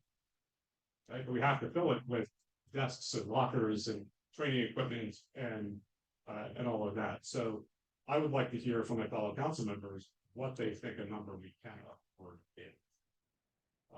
And we then need to really make a determination from that point, sort of what this building is going to look like. And I think some of our council members will be surprised at how tight this project is on some of the items. One comment I heard from Councilman Draft was, do we need a training center? The Verona Police Department has some of the lowest instances of use of force in the state. The police department is very well versed at de-escalating situations. And one of the things that the township is doing is spending overtime money to ensure that every officer can get to all of these trainings, and we have one of the best training departments in the state. I actually had a conversation with the executive director of insurance fund the other day to see if they could start thinking about places that have good training, if every officer is trained, and giving us a break on insurance fees, right? But part of the issue that we have is if we cut this training center out, where's the training? We have two rooms at the Verona Community Center, right? One being the fireman's room, one being the ballroom. The ballroom is very hard to secure. The programming for recreation, senior citizens. This is also a rental income producing venue as well. So if we start to say, okay, well, we have to reserve one of those facilities for training, because that's really the only way we can do that, then we're going to be in a situation where our costs will increase on all of those items as well. The training center also, and this is something that I want to bring up as well, the training center isn't just necessarily for training, but if you have a large scale incident, you have that activate your emergency management system. That one emergency operations center isn't going to be the extent of everybody that would have to be here for a large scale incident, right? The police officer resiliency ring can use as a breakout from having taken the emergency 9-1 class, which is an extensive credential. We actually took the design of emergency operations center, and that training room also provides us an opportunity to have those additional individuals from PSE&G, from the Red Cross on scene that aren't necessarily in a tactical command staff role within the emergency operations center. So a lot of these spaces provide for additional uses. When Councilman Mulholland talked about efficiencies, then we have seen efficiencies in those areas. I think you've seen the fire department and the police departments make some accommodations and need to share some areas. That being said, this is a project that has to be done. I think that having individual council members go back to the administration and share their individual thoughts. Well, there's a phrase that camel is a horse built by a committee. And if we're not having all of that communication among us, we're going to be in the same situation a year. So my proposal is to have a special meeting council with all of participants with the building design committee, where the council can hear from the building design committee an open conversation. And bring up concerns about specific rooms or facilities or structures, and then let's hear from the participants and engage in a dialogue. At this point, the council has not been involved in the design process. And I think it would be valuable for the council to participate in that area. I'm very wary, I think, of soliciting individual comments from members of fire department, police department. I'm always happy to hear them. But the fire department, the police department chose representatives for these committees to represent the needs and to fully understand the project. And that is part of what we're going through. So I would like to see that special meeting happen where everybody that has been on that committee is involved, or architect is there. Let's have a conversation about this. Let's have it in public. The public has a right to see this process at this point. Now this design is out, we need to have that conversation, and we need to do it soon. This is not something we can push off until the end of the summer. This is something that has to be done, has to be scheduled. I would recommend somewhere around the end of July, get the meeting on the books, do a special meeting, and let everybody organize their thoughts and processes, have those conversations, maybe get a little bit more context. But let's bring everybody in when we get to that point and find a reasonable time to do this. But I have to say that throughout the process, I know I've mentioned things to our former township manager, our current township manager, and our police chief, and I know some of those items were acted upon and some were not acted upon. And the reality of it is, though, we keep doing this individually, we're just not going to get anywhere. What I'm hearing from my fellow council members, everybody agrees we need to do this. It's a need, it's a 100% need. So we have no choice but to build facilities for the police department of fire have to do it. So the question is, how do we get there? That's what we need to do. As far as splitting the buildings, I respectfully disagree with the deputy mayor on that process, because one of the economies that we have is having that building put together, and splitting those buildings would be a significantly higher expense. So I can only imagine Mr. Arsenio is nodding his head, because that was part of the past presentation on what 3 buildings would cost. It was included in here. Do I want the police station on Pompton Avenue? But at the same point, if the police department says that we can have that police station on Pompton Avenue and that the town will be safe because we have officers out on patrol in this facility that we're doing, I'm going to trust the police department. So I think we need to get everybody on the same page. Everybody needs to come up with a number as far as what they're willing to spend, and then have these very targeted conversations on how we get to that number. And then really understand what that number looks like in the future. So I appreciate everybody hearing my comments on that, but we must report culture. Councilman Brown. Mayor, thank you. Just to the deputy mayor's suggestion, we are getting very substantial, the first of its kind grant from the state of New Jersey. We committed to that process. We had an evaluation period on whether or not to move the police station to Lakeside. We chose not to do that. We have spent hundreds of thousands of dollars designing on Pompton, getting DEP approval. If we forego that grant, the repercussions of us being able to get future grants on anything, because our reputation will be soiled, is that reputational risk is very significant. I would have serious concerns about backing out of that project and foregoing that grant. The number for me really is to try to get this project under 30 million. I would be comfortable at that point approving it without a voter referendum. I actually, like you were saying, Mayor, I don't substantially disagree, about, wanting to be able to fund and build a best-in-class facility. But I think there is a line of wants and needs. I feel that this building is a bit out of character for Verona, and that's what I've heard from residents. They expected us not to build a really basic building, but just to do something 1 or 2 steps above.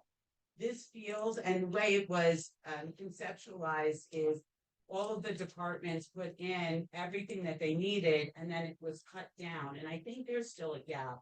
And that's what I'm asking respectfully to close.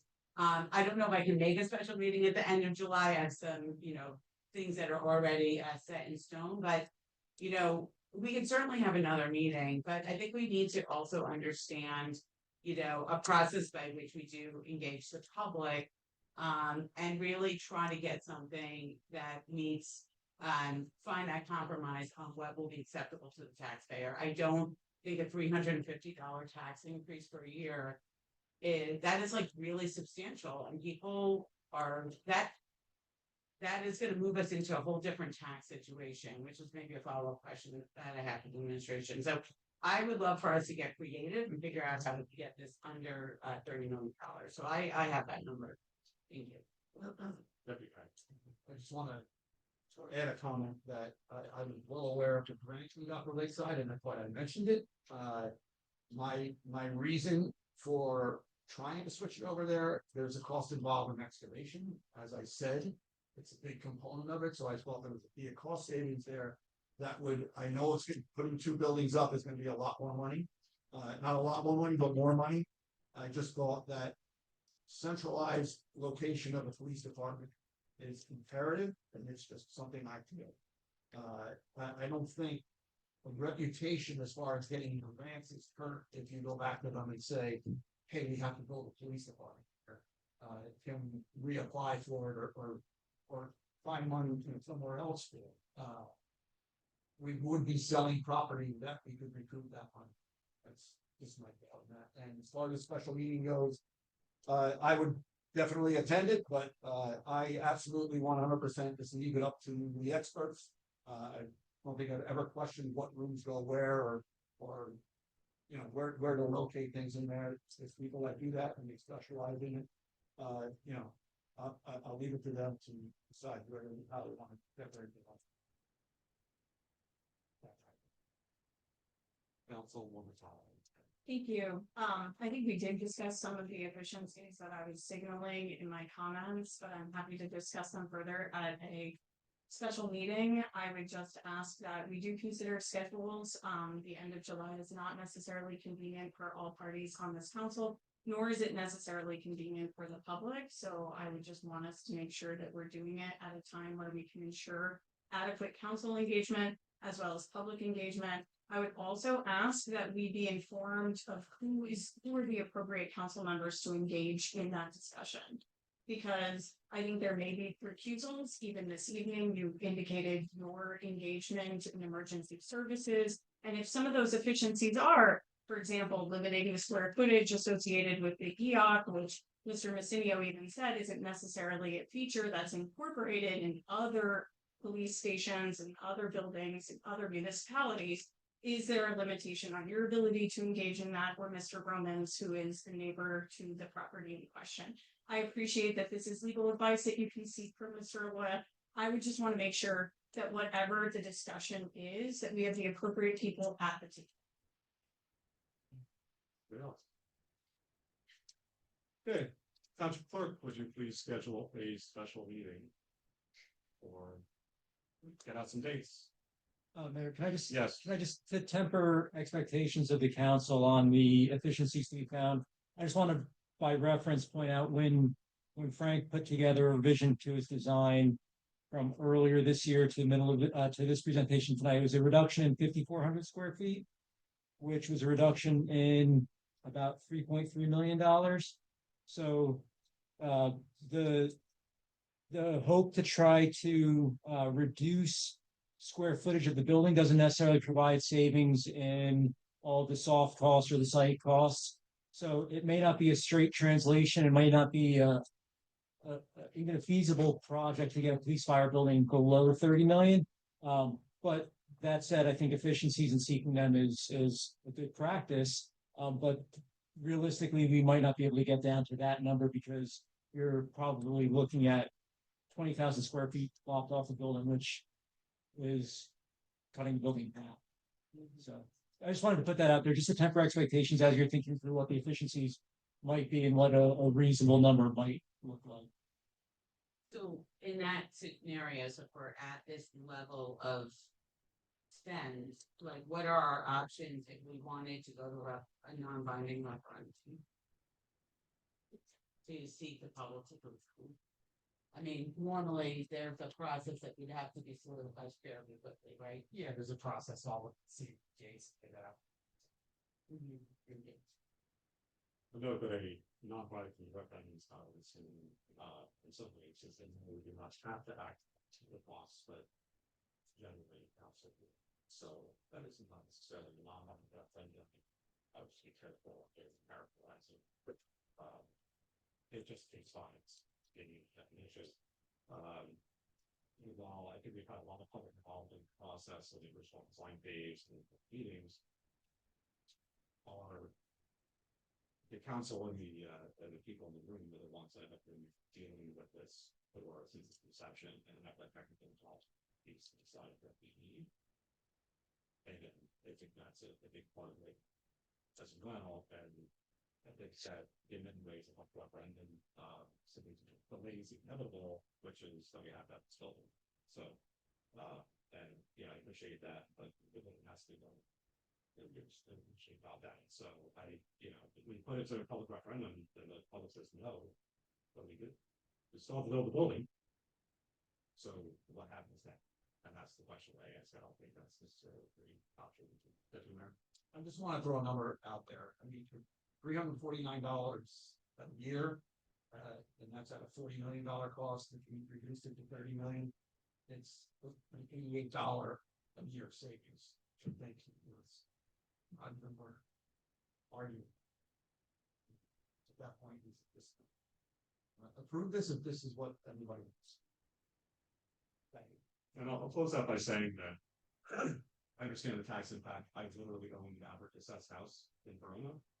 And I'm a member of middle class. But I also look at it this way, is that I don't want to spend more in the future if we can avoid it. And I don't want to have to potentially spend twice as much over the same period of time that this building would last, put additions on, or to revise the building. Or the only way really to do it would be to expand the firehouse and have to build another firehouse down the road. Right. So as a taxpayer, I definitely would not want to engage in this. So I think we have to be smart about this. Look forward to the clerk putting our special meetings together, and I look forward to everybody coming with their number and coming with ideas. And really, I think that meeting should be more asking questions. The council should be like making statements. The council needs to ask the players why this facility, what can we do without this, and where are we going to go from there? And then what does the police department look like in 50 years? And if we're sure I haven't studies on that, but what that how police are evolving. And I think we can use research as well to look at what those experts are saying. This Presidio, but I understand this is uncomfortable, but sometimes change is uncomfortable, and sometimes doing the right thing means that you're not going to please everybody. And that I know for certain that I'm not, and that's something that I think we all as council members have to realize, that we have to be accountable for our decisions, and we certainly will be to public, to our emergency services, and to posterity with local beneficiaries. All right, Mr. O'Sullivan, any other items for the Township Manager's report? I'm wondering when we skip the Deputy Manager's report. That's fine. That's fine.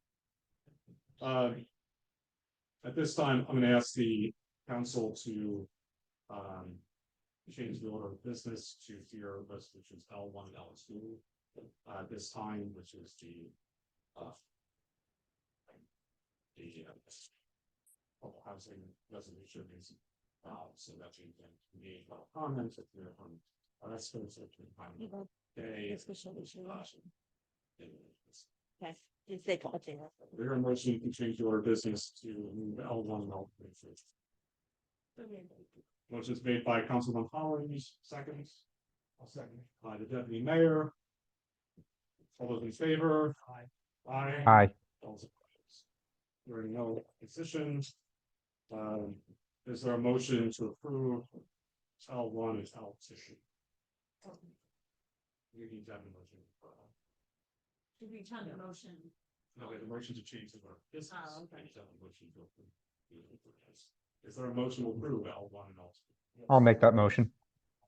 The motion is made by the deputy mayor, Councilman Verona. Would you like to second that? I'll second it. This time I'll open for public comments on resolutions L1 and L2 only. Madam Clerk, would you please read the four record changes? Anyone from the public wishing to speak on any matter, please raise your hand by pressing the raise hand button on your monitor if you're attending by Zoom. If you're dialing in by phone, press *9. If you're attending in person, please raise your hand and be recognized before you approach the lecture. Once recognized, clearly state only your name and township of residence for the record. You're not required to provide your street address. However, if you do, please note that these meetings will be posted on the township's YouTube channel and addresses will not be redacted for any purpose. You'll have 4 minutes to address the council. There'll be no cross dialogue during this public portion. After everyone wishing to speak has been heard, the council may address your comments and or questions. If you or anybody in the room wish to comment on L1 and L2.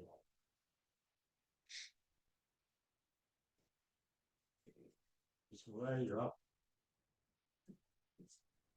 Just state your name and township of residence, please. My name is Michelle Conway. I live in Verona, New Jersey. Dear members of the Verona Township Council, I recognize the June 30th deadline leaves no time for changes to Verona's current 4th round housing element and fair share plan, and that you must vote to endorse it today. However, I urge the township to revisit one critical item as soon as possible: the inclusion of 885 Bloomfield Avenue, Block 2205, Lot 6, as a housing development site. This site is not only physically and environmentally constrained, but has been the subject of significant public opposition and development hesitation over many years. The site is across the street from a newly built high-density affordable housing development that has already just added 95 units to the intersection and is already affecting traffic congestion. I question why other centrally located properties weren't considered enough to be in the plan, such as the vacant bank across from the town hall, the empty lot a block away, or the Pilgrim Shopping Center. I do appreciate the reference to fully accessible units in the plan and urge the township to treat this not as a rare feature, but a fundamental standard. I am advocating for a generous increase in public engagement to discuss more modern approaches to inclusive housing design and common sense site locations. Looking ahead to the March 2026 amendment deadline, I urge the township to plan with greater transparency and inclusivity. Verona has the opportunity to model smart growth that respects both equity and community context. I am also here to express my concern and deep disappointment regarding the treatment I received from a member of the board while delivering public comment at the June 19th Planning Board meeting. As a resident who cares deeply about the future of our town, I came to the meeting in good faith, prepared to exercise my right to speak on a matter that affects our community. Unfortunately, instead of being met with the respect and professionalism that should characterize public service, I was subjected to an unnecessarily aggressive response from a planning board member. Their tone was confrontational and their remarks veered into the personal. I was made to feel not only unwelcome, but intimidated for simply offering my perspective. This behavior is unacceptable in any public forum, especially one that exists to engage with and serve the public. Regardless of the topic or point of view, Every resident deserves to be treated with dignity and respect when participating in local government. The planning board should be a model of decorum and impartiality, not a place where residents fear speaking out because they might be attacked or embarrassed. I respectfully ask the Township Council to take this matter seriously. I urge you to reaffirm the standards of conduct expected of all board and committee members, especially when engaging with the public. Residents should never be discouraged from participating in our local democracy. Thank you for your attention to this matter. I trust you will do what is necessary to ensure our public meetings remain a space for open, respectful dialogue. Thank you. Thank you. Anybody else in the room wish to comment? Anybody on Zoom? Anybody else? Nobody on L1, L2? Anybody on Zoom wish to comment on L1, L2? At this point, I'll close public comment on L1, L2. Any council discussions? Council, President McGrath. Thank you. I'm gonna read from a prepared statement, but I do want to say thank you, Ms. Gouray, for your statements, and certainly I'm very troubled by what I just heard, and I will seek to follow up with you later. I want to begin by expressing my gratitude to our professionals for their diligent work on this plan, specifically Dan Halpin and of DMR and San Savan from H2M. We've been assured that this plan adheres to the requirements mandated by the New Jersey State Legislature and Fair Share Housing. And I wish to acknowledge the extensive hours that they dedicated in executive session with the council discussing the elements of the plan. On July 1st, I will mark my 6th anniversary as a local elected official. When I was first elected, the council was facing significant challenges in complying with the 3rd round of affordable housing obligations. And my campaign focused on transparency and strategic planning with a commitment that for the 4th round of affordable housing plans, I would advocate for a more open and transparent process that involved residents in decisions regarding development. The legislature enacted a law for the 4th round of affordable housing regulations with a very aggressive timeline, but one that did allow for public participation.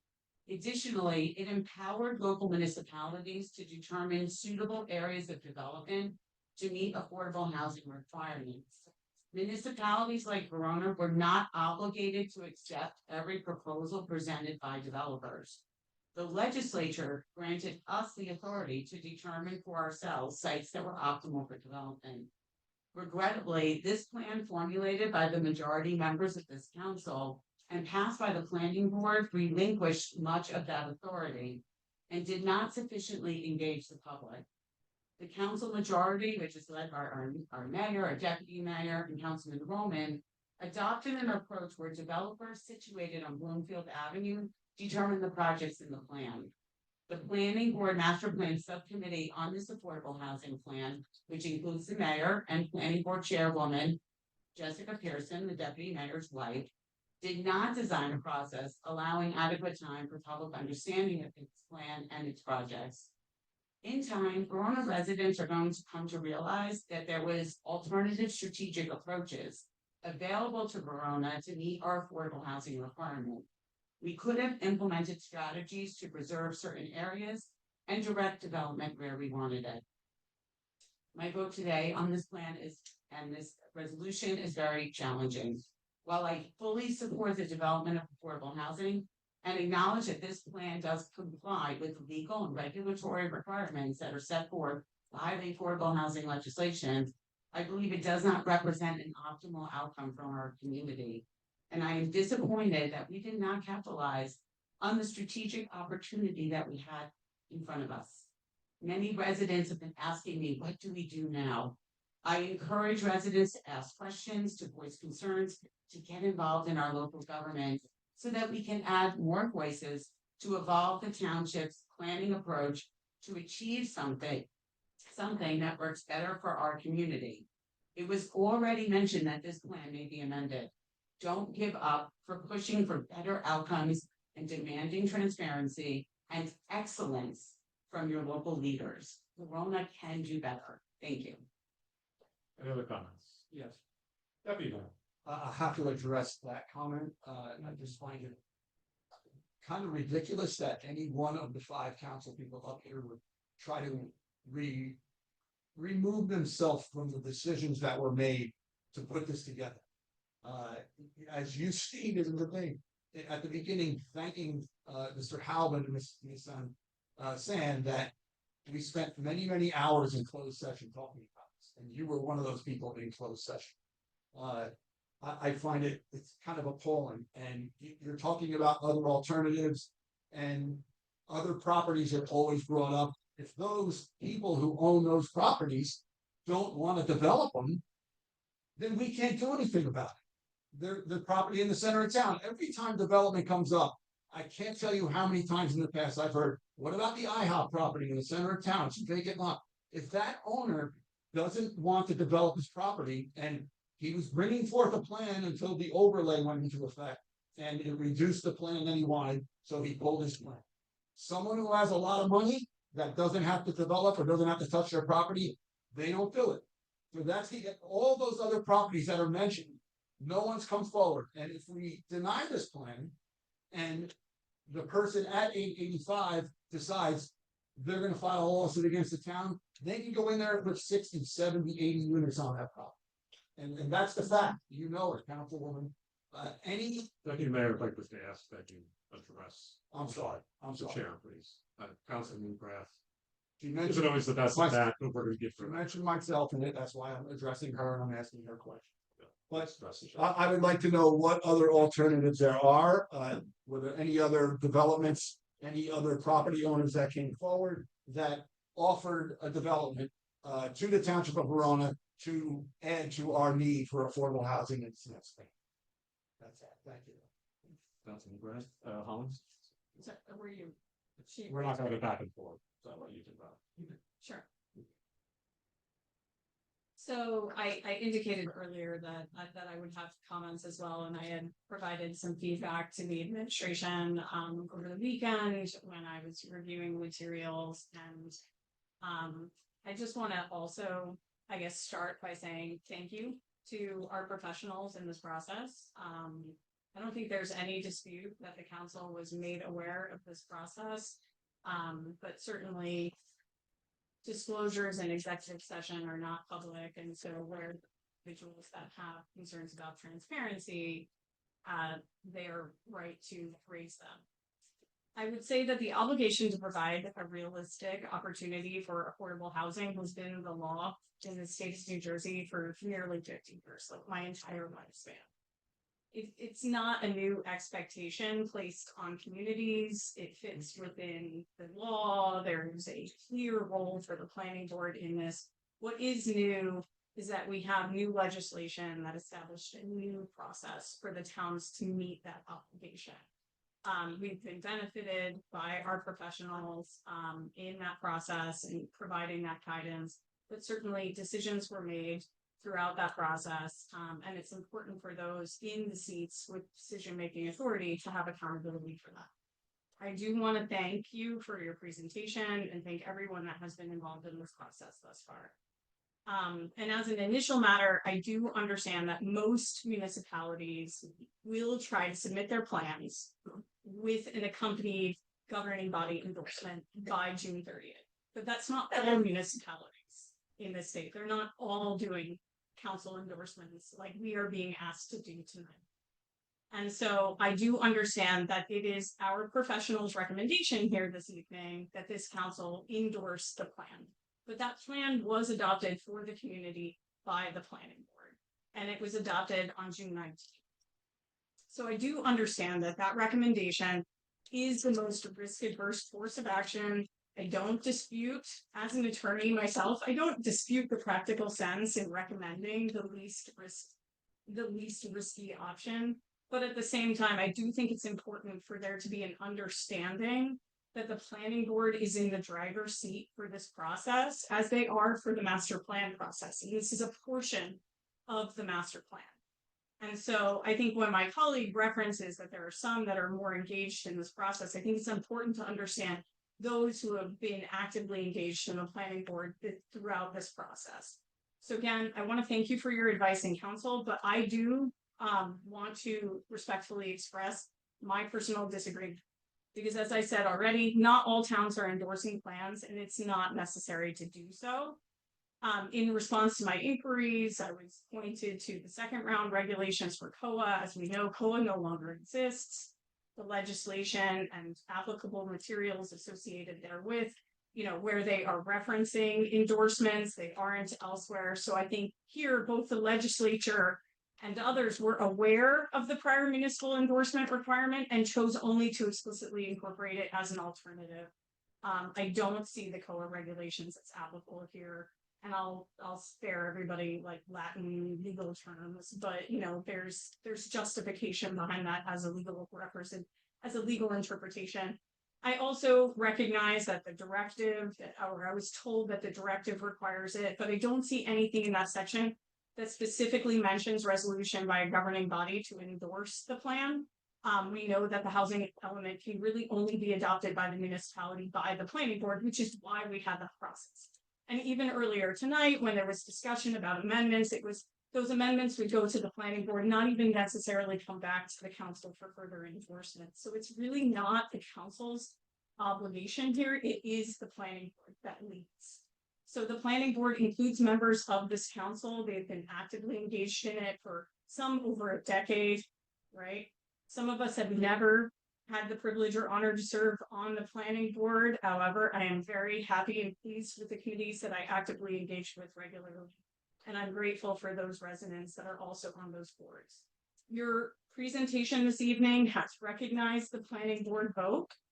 And that material was included in all of our packets as well. We have the resolution and those who voted for it. In fact, I think the mayor made the motion or seconded the motion.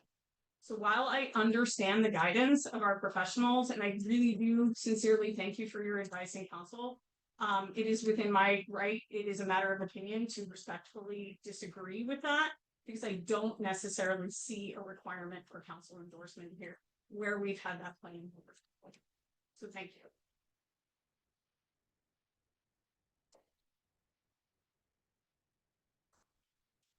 Councilman Roman. I think you. Yes. Just a similar thank you to our professionals for their hard work on this plan. As the deputy mayor, I believe, mentioned, this is a lot of late nights by the council. We probably spend more time on affordable housing issues than anything else that comes before us. It's a challenge that every single municipality in New Jersey is facing.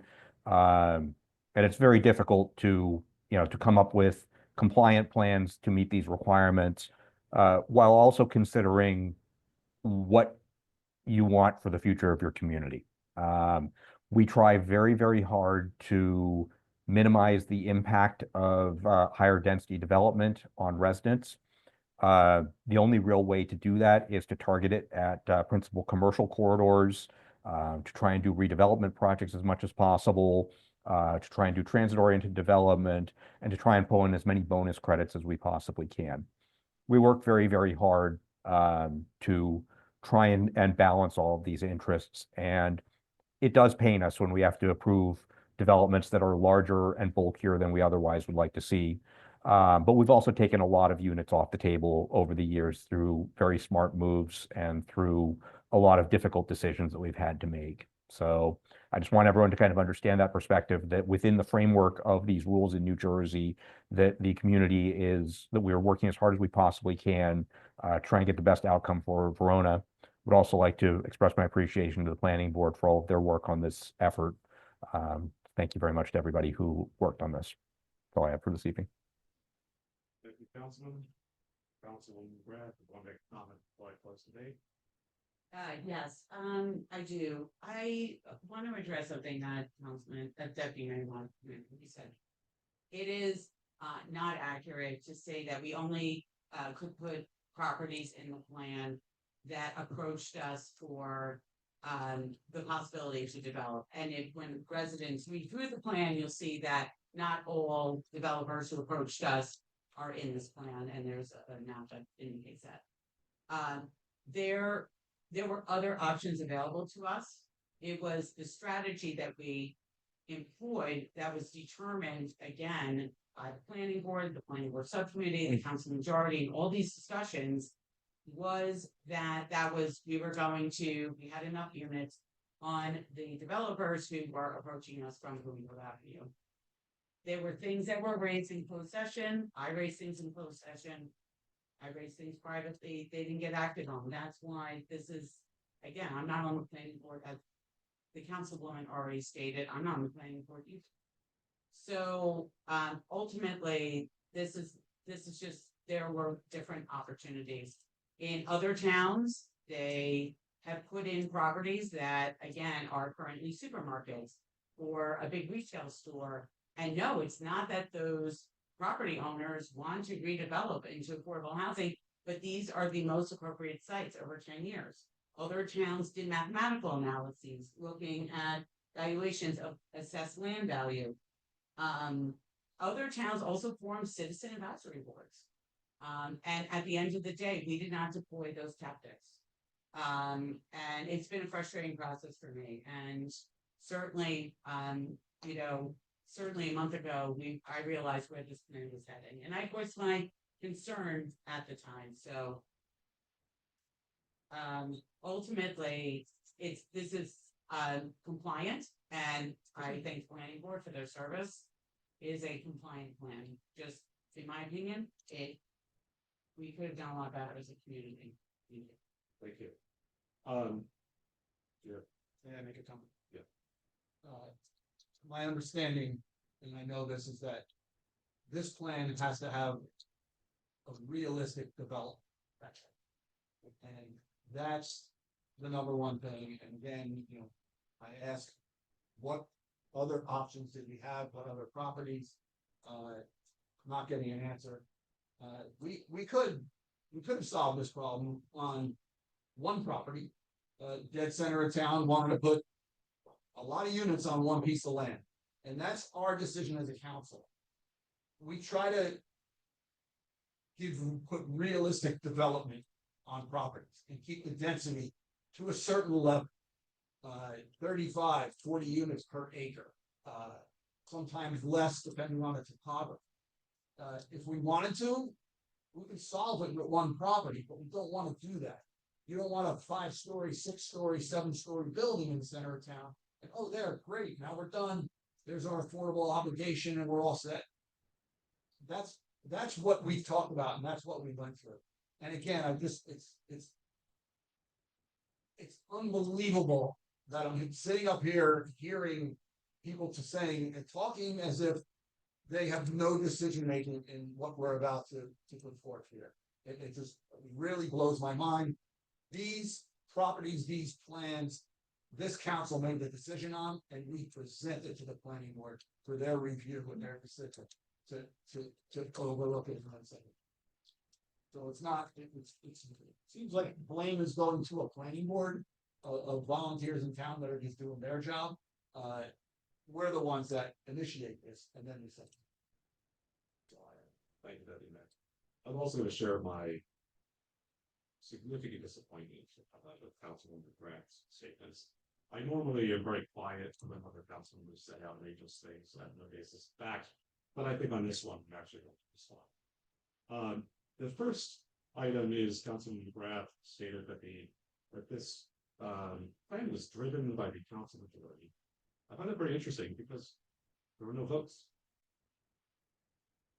on this plan prior to it going to the planning board. The planning board master plan subcommittee developed this plan in its entirety.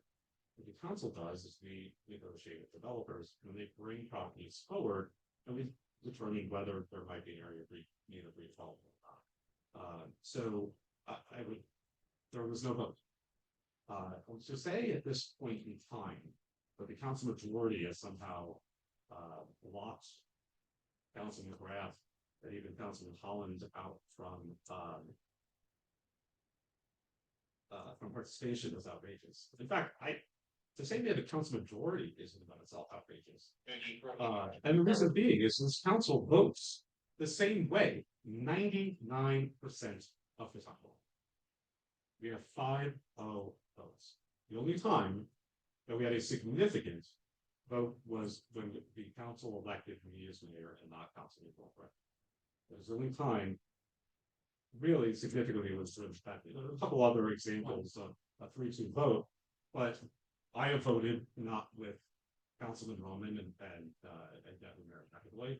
Everybody votes differently. Sometimes you have 4 and 1, and Councilman Holland might not vote, or Councilman McGrath says no, but Councilman Holland votes yes. So I think it's just a fallacy that is driven in order to avoid having to take responsibility for a necessary project. So we have a lot of ideas that Councilman McGrath brought up just now. I would have loved to hear these ideas in the last 8 months. I would have loved to hear them. I did not once.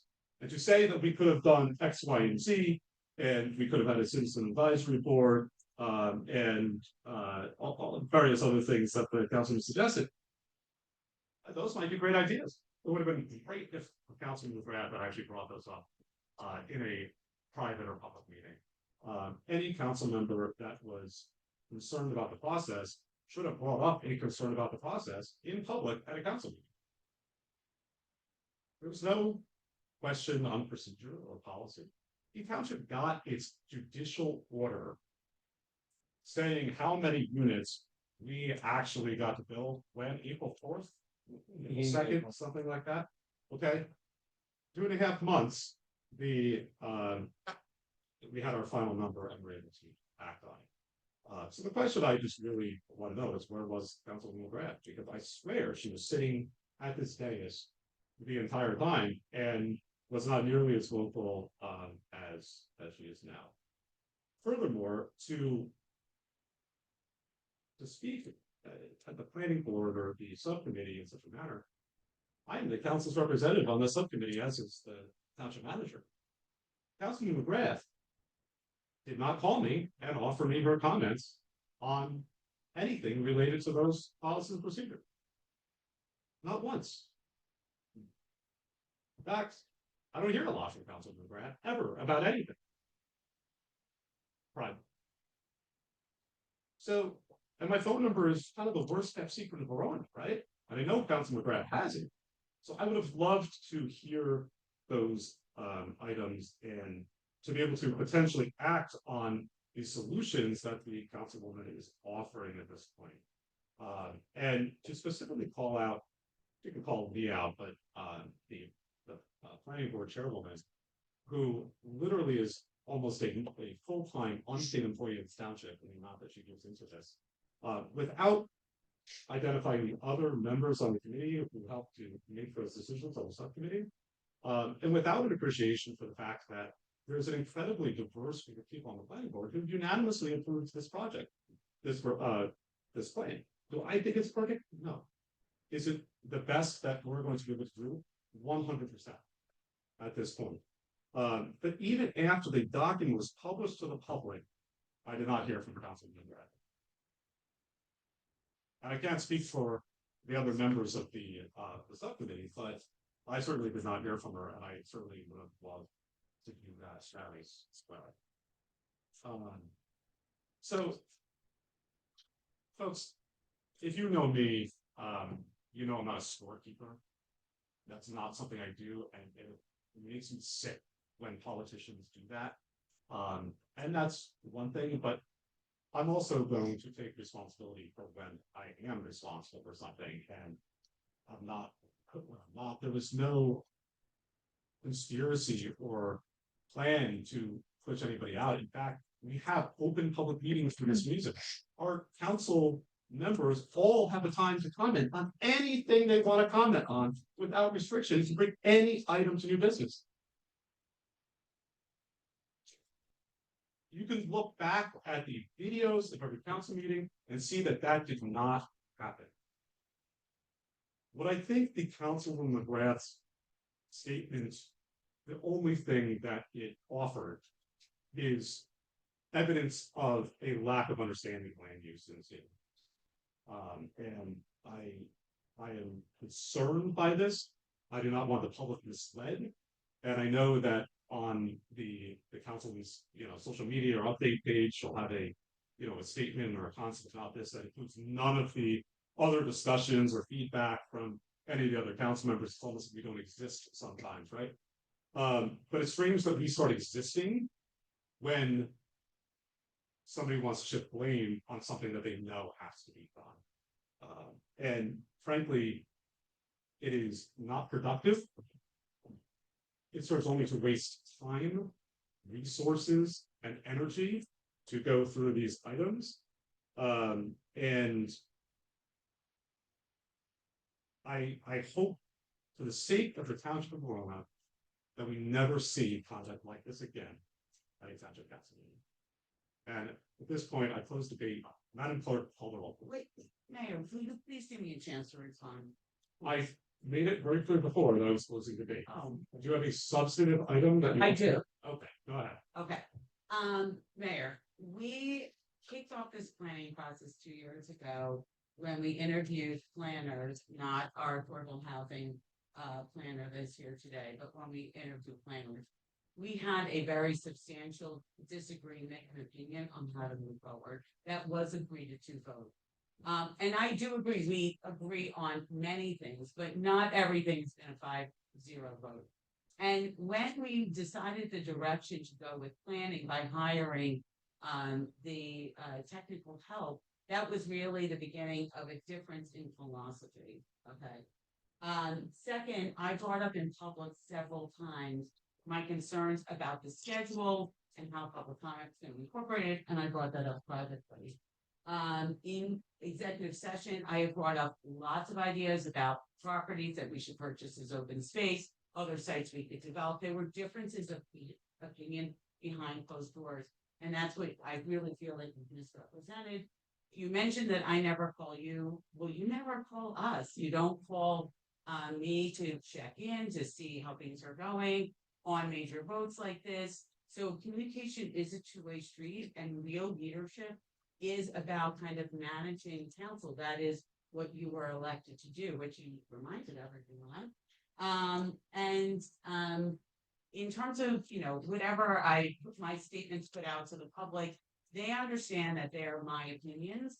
Everyone on this council is free to set up their own communication methods. I work really hard to build mine, you can build up yours. But, and you know, at the end of the day, I'm not going to go as far and as aggressive as what you just did to me, but there is obviously a difference of the ability to really listen to each other in closed session. So that as a council, the 5 of us, that is something that we need to work on in the future, because I did raise a lot of concerns and I was bulldozed over. So at the end of the day, this is the plan. This is the plan. And I do understand land use law really well. So thank you very much. I'm going to make a final comment and close. To say that when it bulldoze over in closed session that's another ridiculous statement, because closed session is an informal procedure. Anyone can say what they want to say. Eventually, recommendations have to go forward. But once again, it's very difficult for me to respond to these ludicrous allegations because we can't talk about what we talk about in closed session. Yeah. What I can tell you is that that I have been as a councilman, as a mayor, very in favor of smart development, and a lot of the ways that we have mitigated disastrous developments is through compromises that I have recommended that have gone to our professionals and are being done. As with my negotiations experience and understanding how to listen to others, saying that people are bulldozed, once again, is just not true. And I think that once again, this is revisionist history that has gone forward, and and I think that it's once again, we have a council member that is trying to advocate for personal responsibility for being part of this process. And I expected honestly something better about somebody who should be a champion for housing. And in this town, it's smart development, which I think we all have done. Lastly, I do want to point out as my final comment that the reason why we are in the process we are is because people who are on a state level in our legislature created bad legislation. mainly our Senate President and our Assembly Speaker, Ms. Scutari and Mike Coughlin, and Governor Murphy.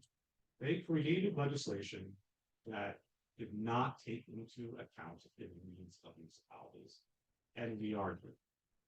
Our legislative district representatives did not agree with this. I thank them for their advocacy as part of that process. But we had a short timeline because that's what the state told us to do.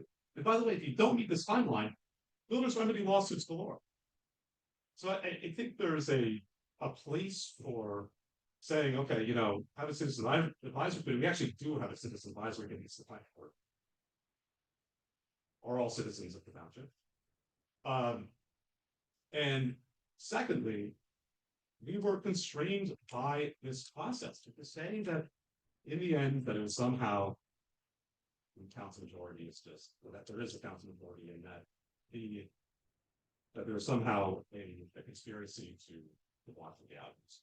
Not true. And my confidence is in the voters and the public of Verona that can see through this attempt to advocate and to try to stay away from responsibility for what is a difficult decision that we want to do. And finally, going to Councilman Holland's comment, I have not received a legal opinion on whether or not we need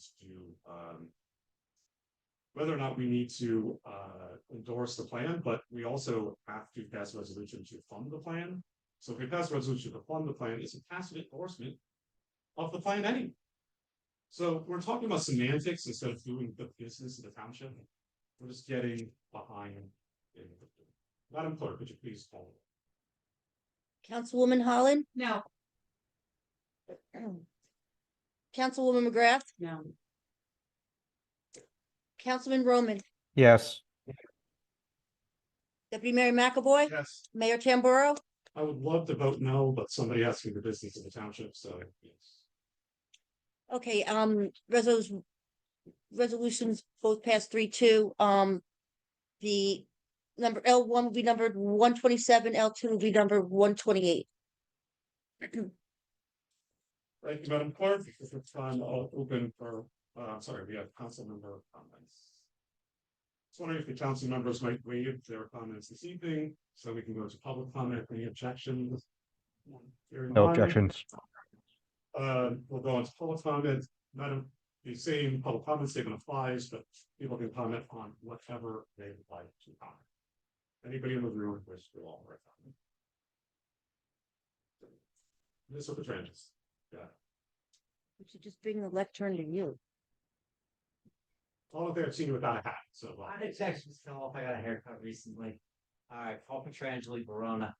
I would just like to state one thing about the police and fire building. I know it's a tough decision. We need it right now. I think the women are using like a closet or something, and the men just it's not fit for what we're doing. I had my car broken into twice, and the Verona police have saved basically all my tools and everything. They brought me back, luckily. But for me to file a police report is very hard. And people move to this town for schools and safety. And that's the biggest point. It's not for baseball field. It's not for anything else. So our money, we do care about being spent on schools and safety. We will spend it on that. Yeah, $40 million is a lot, but like you say, over 30 years, you know, what's $9 million equals out to $88. So basically, we need to make the hard decisions and we need to build police and fire. Now, on the other thing that it's just going crazy tonight, it seems like, I work in developing and for developers, and Builders Remedy, there are developers waiting for that date. And when that date hits, they are going to come into your municipality if you are not following by that plan, and they will put an 8 to 10 story building up wherever they can, as long as it passes state guidelines. So passing this plan, even though it's not great, I think is smart. So thank you for all the hard work all 5 of you do on all of your boards and up here tonight. Thank you. Thank you, Mr. Petrangeli. Anybody else in the audience wish to report to Mrs. Thomas?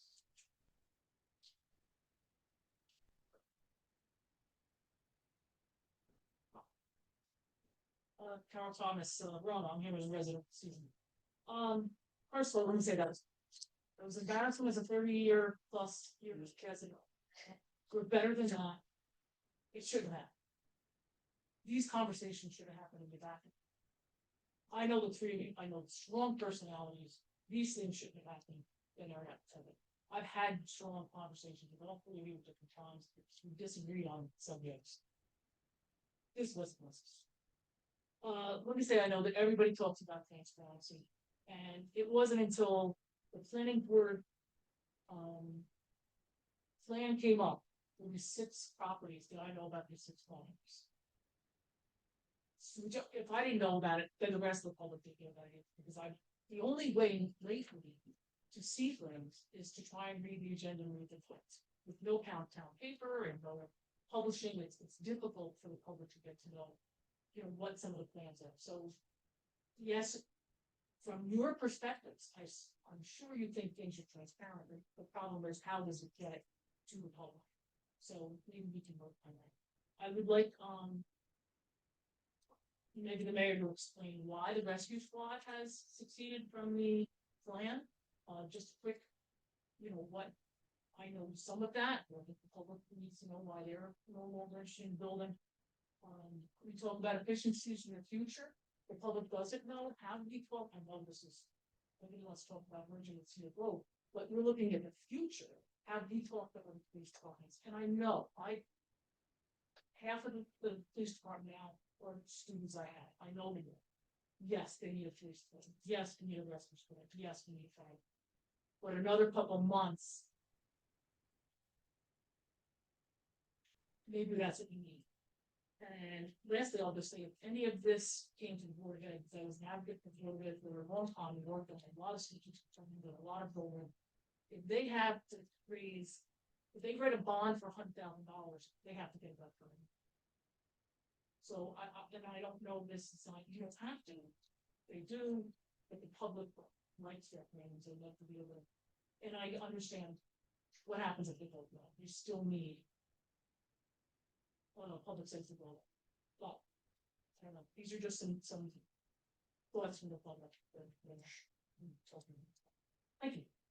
Thank you, Ms. Thomas. Anybody else? Yeah. Mr. McGuire? Thanks. All right, I'm the president of the Pittsburgh's Medical Association.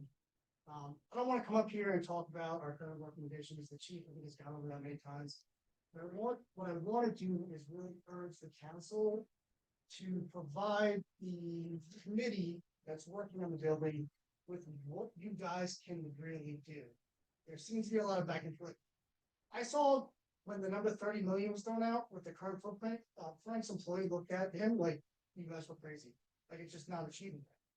Maybe I'm putting words in her mouth, but that's what I saw. So I think as the committee, we're just really looking for an answer of what is achievable. That's all I have to say. Thanks. Thank you, Mr. McGuire. Anybody else in the gallery? Staying on Zoom. They're not a helpful comment. I will respond to one item as far as the transparency pieces.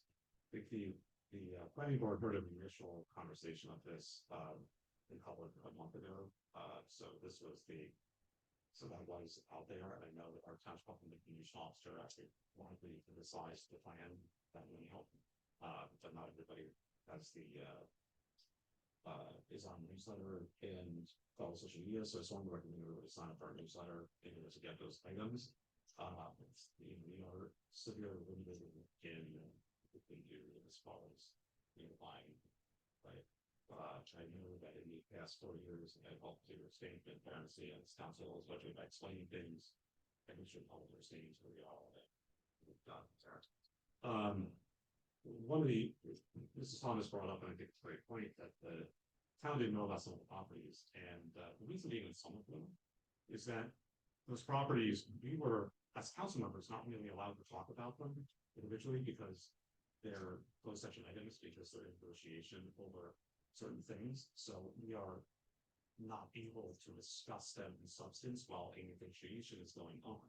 So what they do, this plan says, okay, these could be part of our affordable housing program, But we're still in negotiations over the actual sites and how many things that be happening. And I can say that, you know, I am working very hard to reduce those units at all of these properties, and I think our town professionals agree. And my leadership on that, and so I just want to point that out. As far as why the rescue squad pulled out, I was not part of that decision at the rescue squad. They're going to be the same night as the council meeting, so I don't attend work, but I think I'll for some years, so yeah, yes, I can't, oh, sorry. But I'll let Mr. O'Sullivan respond as to why the rescue squad's not in the plan. Sure. The rescue squad, made a decision, they wanted to withdraw from the planning process. There was a consideration for a nearby property that arose. The final outcome of that property was not in the final favor of where the rescue squad was hoping. There was a hope that we could acquire additional property, but that did not happen. The rescue squad did provide feedback that they wanted to be withdrawn from the planning process, and they were withdrawn from the planning process. And there were follow-ups to see if there was a desire to return into the planning process, but they did not voice that desire. Thank you. And I just want to take a minute to respond to one item from earlier, Mr. Way. At the planning board meeting, I did just want to point out the chairperson let me speak for almost about half an hour. You get 4 minutes here, so I think we have to be cognizant of the fact that the courtesies that were extended to you as far as any trigger or anything like that. I don't know what to say about that piece, but I think that part of the concern that brought up is because individual members were targeted for conversation, and that may have been what brought up some concerns. But I would say I think that is concerning to bring that to the council now when we go have that conversation with the planning board, but the planning board did allow for half an hour, and the chairperson also did actually allow you to make some comments from the cell lines, which I remember doing in this meeting. So I just want to point that out, just be fair to everybody. And while I understand you may have felt that you were treated appropriately or not, I can't change the feeling around that. That you have half an hour to comment, which is unusual. I think a good example of maybe why for everybody fairness that the planning board might adopt some procedures of the council regarding that comment. That being said, we will be moving on to hearing adoption on new dental ordinances. We have a bit of a complicated one on ordinance one. The way that we are going to do this is we are going to move it for second reading, then we are going to amend. We have our public hearing, then we are going to amend the ordinance, and then it will be on for adoption at on July 7th. If it's approved, yeah. We'll vote on that. We'll vote on that first. Yeah. So the next item on the agenda, Madam Clerk, is ordinance number 2025-10. On second reading, Madam Clerk, please read the title of the ordinance. Bond ordinance providing for the various capital improvements in and by the Township of Verona and the County of Essex, New Jersey, appropriating $9,906,500, therefore, including a $332,656 New Jersey Department of Transportation grant, a $750,000 Jake's Law grant, a $100,000 Community Development Block grant, and a $318,712 Community Development Block Grant, and authorizing the issuance of $9,675,000 bonds or notes of the township to finance part of the cost thereof. Thank you, Madam Clerk. So we move the ordinance, please. So made by Councilwoman McGrath, is there a second? Second. Made by Councilwoman Collins. Now it's time for the public hearing of ordinance 2025-10. The same for the comment statement applies. However, comments are limited to this at a moment. Seeing no public comments, I close public comments. An amendment to ordinance 2025-10 has been presented to this council by the administration. Mr. O'Sullivan, would you please explain that amendment in public? Yes, Mayor, the amendment is the inclusion of two projects which were inadvertently omitted. They were discussed during public meetings and presented to the council. And they were inadvertently omitted in the original bond ordinance that was introduced. Those projects are for the improvements to town hall that are necessary for some of the remediation that is ongoing and still to be scheduled. And then there's also facility audit for all the township facilities, which was to be included and discussed in prior public meetings, but omitted in the original bond. Thank you. Could I have a motion to amend ordinance 2025-10? So moved. Motion made by Councilwoman Bowman. Is there a second? Well, I'll second it. What not? Okay, Madam Clerk, would you call the roll, please, on 2025-10? Councilwoman Holland, Sorry, before I vote, can I get clarity? So I'm voting at this time to amend the prior ordinance to include the missing language? Is that Correct. fair? This is the first meeting on it. yes, so Okay. this is to introduce. Yes. Councilwoman McGrath, Yes. Councilman Roman, Yes. Deputy Mayor McAvoy, Yes. Mayor Tamboro. Yes. Mayor, so ordinance 2025-10 amended is passed 5-0, and it will be published accordingly, and the public hearing will be held on July 7th, 2025. Thank you, Madam Clerk. The next item on the agenda is ordinance number 2025-11. On second reading, would you please read the title of this ordinance? A bond ordinance providing for various improvements and purposes for the water sewer utility in and by the Township of Verona in the County of Essex, New Jersey, appropriating $950,000, therefore, and authorizing the issuance of $902,500 bonds and notes of the township to finance part of the cost thereof. So moved. Motion is made by Councilwoman Holland. Is there a second? I'll second it. Councilwoman McGrath. Now it's time for public hearing on ordinance number 2025-11. Same public comment statement.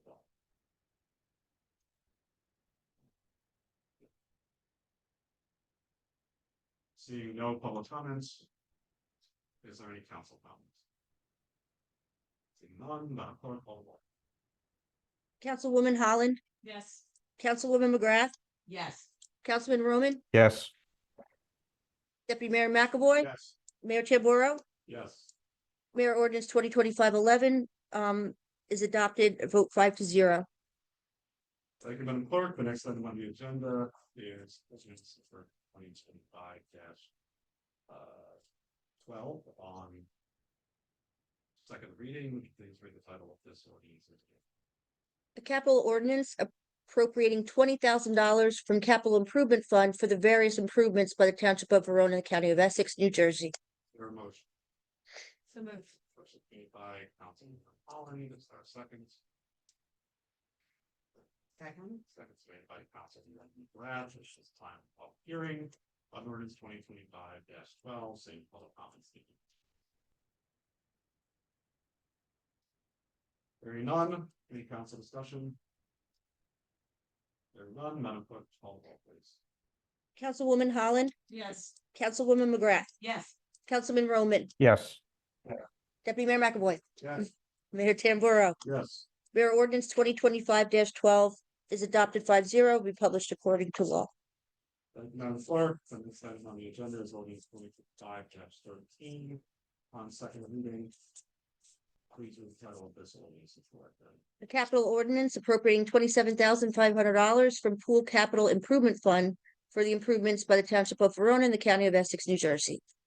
Thank you, Madam Clerk. Can somebody read the ordinance? So moved. Second. Motion made by Councilwoman Holland, seconded by McGrath. Now it's time for public hearing on ordinance 2025-13. Say the public comment statement applies. council discussion. So, comment, council discussion, Councilman Collins. Yes, thank you. First of all, I'm in favor of the furniture replacement. Certainly there are several tables that, have seen a lot of decay, a lot of rust. So the replacement of the furniture with the new plastic tables is an improvement. Hopefully it also creates a benefit in terms of heat. I haven't actually sat on the new tables in the extreme weather that we're dealing with now. Certainly also the renovation of the basketball courts is a need and not necessarily a want. They are significantly in need of improvement. It has been something that was probably on the list for several years now, and I know that we've done Band-Aid fixes, but this is a necessary improvement for the pool. That being said, there was recently a Recreation Advisory Committee meeting where there was extensive conversations about the pool and its financing, as well as more broadly fees, which I can go into on another day when I have an opportunity for my council report. But I do want to just stress that the Rec Committee agreed that these improvements are necessary and did support them in the conversation at the meeting.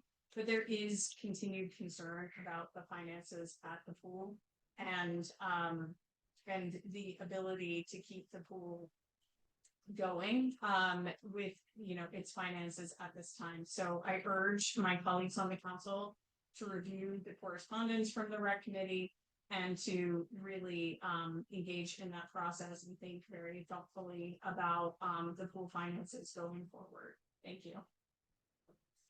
Thank you. Clerk, call the roll, please.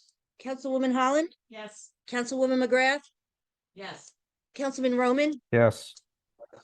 Deputy Mayor McAvoy, Yes. Mayor Tamburo. Yes. Mayor Ordinance 2025-13 passes 5-0. And it will be published according to law. Sorry.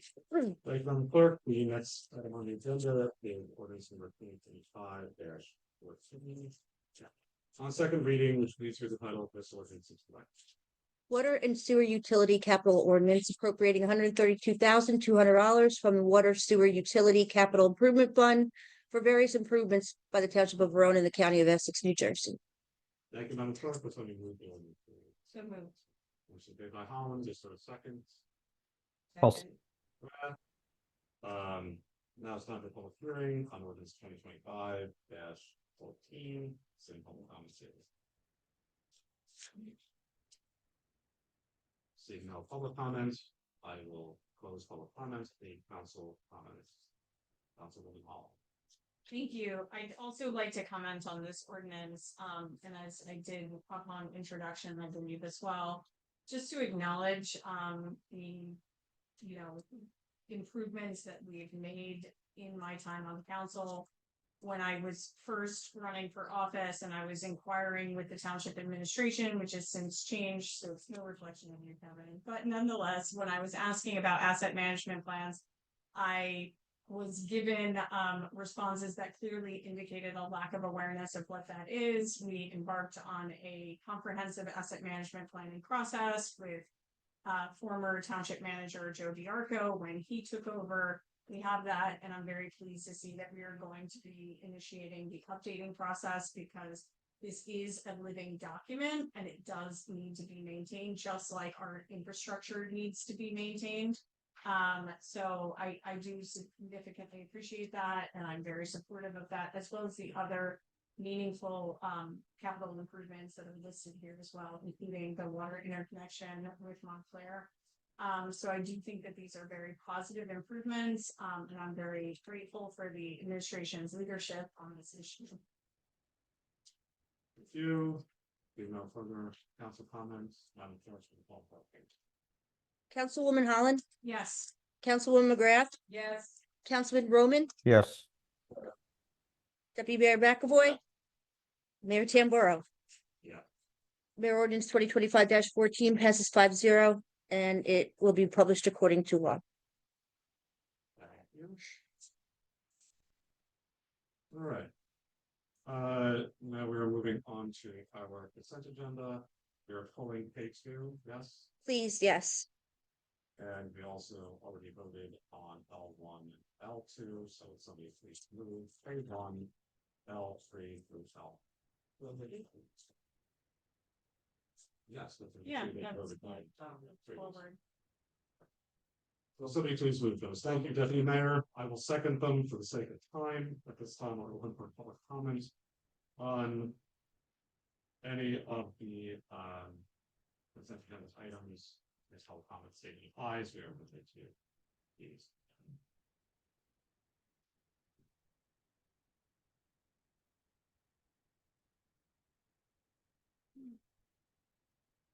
Zoom, nope, seeing none.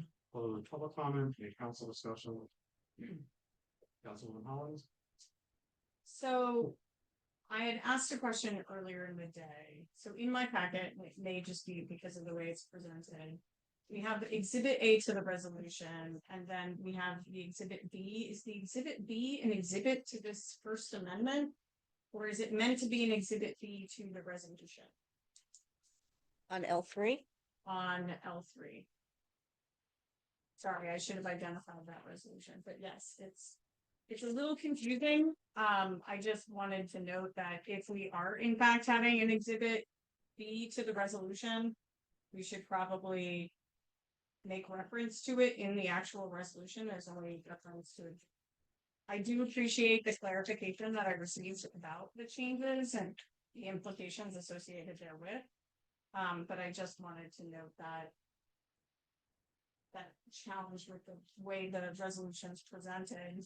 I have other comments on other items. Is it helpful for me to take them all at once? Well, Yes, take please. a look at that, Mr. Aloya. Please, thank Okay, so thank you for the responses regarding the DNS group, as well as the LG event productions. I would like to continue a dialogue about how these things are being paid for out of the budget. But I can do that offline. I also just wanted to acknowledge the substantial grants that were included in these resolutions. Like the $70,000 grant is very significant. The grant from the Department of Disability Services or the Division of Disability Services? Well, that's for the 70,000, but then the separate DDS grant as well. Or the division of It's the division. disability. Okay, well, nonetheless, I think it's wonderful and it's a great contribution to our community to receive that grant funding as well. So I did just want to compliment the administration on that as well. It's something that I found very troubling when I first took office, that we didn't avail ourselves of as much state funding and federal funding, but certainly there's less federal funding available these days, but certainly the state grant opportunities are very helpful to municipalities and mitigate some of the costs that our residents have to pay. So those two grants in particular, but that's not to say that I didn't think that the other grants were also significant or meaningful, including the national opioid settlement, which is significant as well. And I appreciate that, particularly given my work on VMA. So I can stop there. I appreciate if you're still looking into that Exhibit B question. It was a matter I had raised earlier in the day, but I think there may have been some confusion about my intent on that. I just want to make sure that the resolution is clear when it's voted on. Thank you. Any other council comments? Thank you. The contract with BenCard was what caught my eye, and earlier today I reached out to our township manager. Specifically, I was intrigued with the concept of an overage dependent.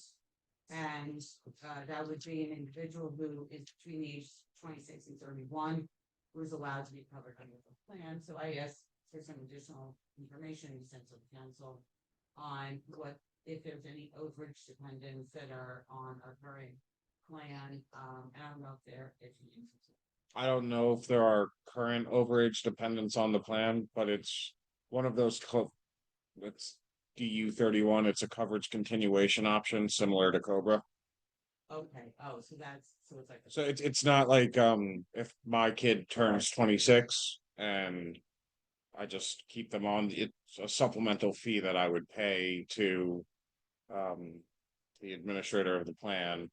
And they go into their own subgroup, they're tracked that way, they can stay on through their 31st birthday, and I believe it applies to medical, dental, and prescription. If Is you, that, a state is that a benefit that is negotiated state level that we have to replicate, or is that a Verona specific benefit that's been negotiated? if I remember, it's like state law that requires that it's offered. Okay. I know So that instead it of was something we forcing had, People into the plans that are offered under the Affordable Care Act, they can, created this additional benefit to allow people to stay on certain things. Okay, that's Basically. difficult to understand. Well, I support the administration's efforts to bid out the prescription drug coverage. As everyone painfully knows, it's rising so much. It's unfortunate it wasn't available for this year's contract renewal, but these things do take time. And I do applaud the administration's efforts to really get a handle on this and try to find the best option for Verona. And obviously, when you read through this, you see all of those hot button things that you read about in the news are all, detailed in the standard agreement. But if we have any opportunities to, I think any opportunities to look for best in class service with medical and dental and pharmacy benefits, that would be. Just some clarification on the question brought up. College. I'm almost positive that the exhibit B of the original development agreement with Sunset was this project schedule, so that's, I think this gets attached to this. I think it says it right in here, exhibit B of the redevelopment, it's the body place. That's correct. So exhibit B on the resolution is actually an exhibit attached to the resolution, which replaces original exhibit B to the redevelopment agreement. So it is with some great ability to be confusing. Yes. Because there is no exhibit A Mm-hmm. to the resolution, and you're talking about an exhibit B attached here too. I just wanted to confirm, I thought it was the exhibit B to the agreement, but I did want to confirm that. It would be an exhibit called exhibit B is attached to the resolution, which also is replacing the exhibit B, the original redevelopment. Okay. So long as we are satisfied that there are not further amendments that need to be made to that resolution, then I'm willing to accept that. Madam Clerk, would you call the roll, please? Councilwoman Holland, Yes. Councilwoman McGrath, Yes. Councilman Roman, yes, Deputy Mayor McAvoy, Yes. Mayor Tamboro, Yes. Mayor L3 through and including L20 will be numbered 129 through and including 146. There's no agenda this evening or no unfinished business. Anybody have any new business? No. So I'm open for one final public comment session on the item anybody wishes to discuss, save your comments. If you're none, I close public comments. We passed a resolution to go into executive session. Mr. Sullivan, will any official action be taken? No, there's nothing for. Okay, all right. Nothing. So because we have nothing for executive session, I'll give a motion to, actually, I'm gonna make the motion to adjourn. Is there a second? Second. Second. Thank you, Deputy Mayor, for that second. All those in favor may stand up and exit. Aye. All the opposed may stay here. I'll see you all on July.